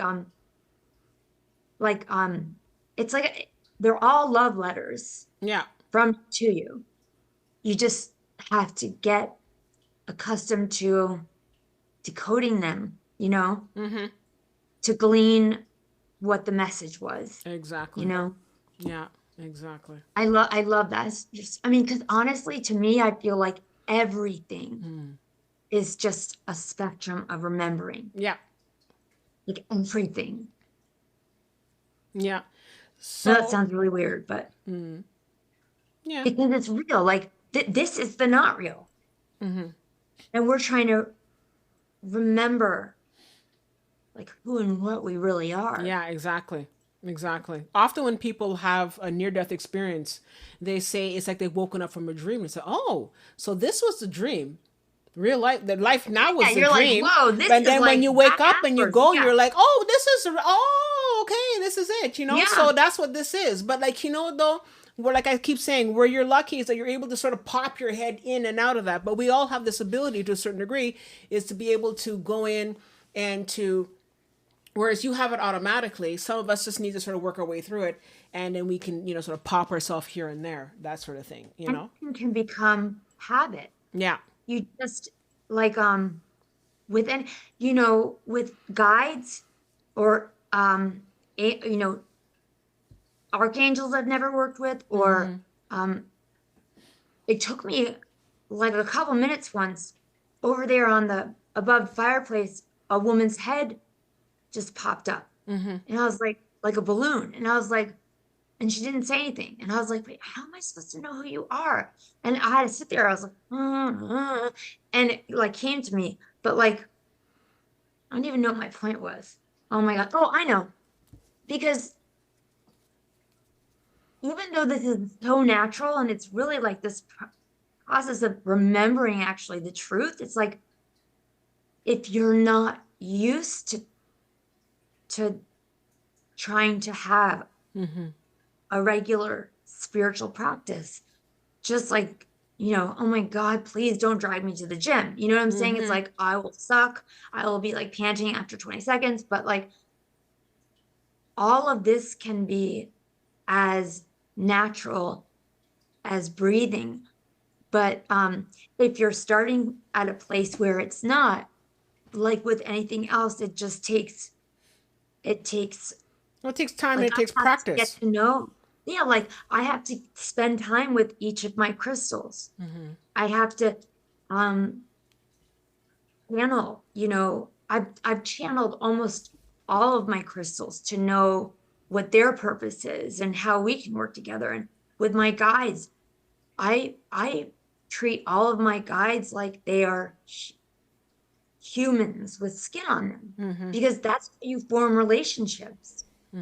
And you might not be used to doing some of this stuff, but if you're willing to spend the time and care, it's like all yours. Exactly. Exactly. So, on that note, I just wanted to say thank you so much, Silver, for giving us another beautiful presentation and for helping us to understand a little bit more about what makes you so special and for what you're doing.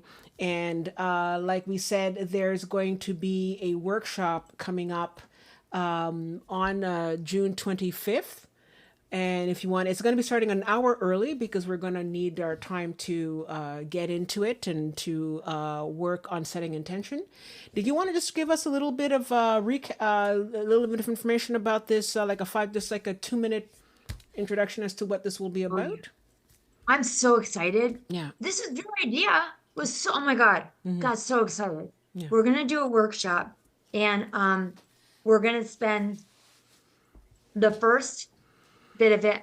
I'm going to talk you guys through the usual first noticings of all of the different ways that you are actually already in communication with other dimensions. I guarantee all of you guys are experiencing in one of these different clairs. I guarantee you're already, for the people out there who see a white sparkle sometimes, you're my natural clairvoyance. You know what I'm saying? Yeah. Yeah. You all got stuff going on. And so, first, we're going to go through each of the clairs, and I'm going to differentiate and give you many signs for each clair. So, you guys, if you're unsure or you're still like looking for, like, hey, I want my second most natural clair, I'm going to give you all of these different traits and characteristics and, symptoms.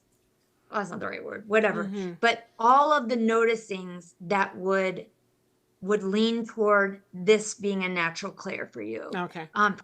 Like for example, so many people are clairaudient. They don't know it because they're new at it. And your guides, if you've chosen like to come down with clairaudience as a reachable fruit, your guides will always start your messages in your own voice. So like there's so many people who are clairaudient, but they don't know because it sounds like them. But there's ways to tell the difference. And I'm going to go through each clair, and hopefully every single one of you will be like, oh my God, yeah, oh my God. And then we're going to set our intention to go within, no expectations, and just experience that clair. No judgment, just observe. He opens up, my whole body getting goosebumps. I feel so excited. And then we just do like mad Q&A. Like, oh my God, I just saw like this. Like, what does that mean? Like, oh my God, like, Yeah. my son came down. He's like, Mom. And he like, I was like, I'm on it. We're good. I've seen that, been there, try this next time. You know what I mean? And like personal, like I want you guys like raise your hand. Like I heard this, I saw that, I felt this. And I want to help each of you with what happened during that time to make it make better natural sense to you, because it's a part and the beginning of your most sacred, meaningful, and helpful gift. And so I want to, it's like an easy way to help everybody individually, but at the same time. Okay. Um, so I want to hear exactly what did you experience, and let's talk about it. Okay, cool. All Yeah. right. So that's great. So if you want to join us, that'll be June 25th. Looking forward to the event myself. I'm really going to really and be enjoying that one. And again, write to info@rogueyogi.com and you can get a copy of the video. Yeah. And then you can join us if you like for the workshop on the 25th. So I just wanted to say thank you for everyone for being with us. It's a late night, but we had a lot to sort of go through, and it was an amazing night tonight. So thank you to all the night owls that are staying up with us and being a part of this presentation. I just want to say thank you again, Rogue Yogi Silver. Thank you so much. We love you so much. You have a family here. We are your family. So you can always speak with us, and you can always call me. And we always can talk to each other. Like, I mean, you are loved, and they always say, "Go where you are loved." And let me tell you, you are absolutely loved. We saw a lot of the comments tonight, and I didn't read all of them to you, but we had a lot of comments, a lot of people. Nice comments from Penny, and from Kelly and Nev. Absolutely love you. So thank you so much for being you, and thank you for being with us, and we will look forward to seeing you again. All right. So thank you everybody for joining us tonight on the Starseeds and Lightworkers Collective. As always, please subscribe, please, because it helps us out, please, and it helps with all those analytics. So we look forward to seeing you next week, and if possible, we'll see you on the 25th as well. So take care. And don't forget to write to Rogue Yogi, and we'll see you soon. Love and light, everyone. Take care. Thank you, Silver.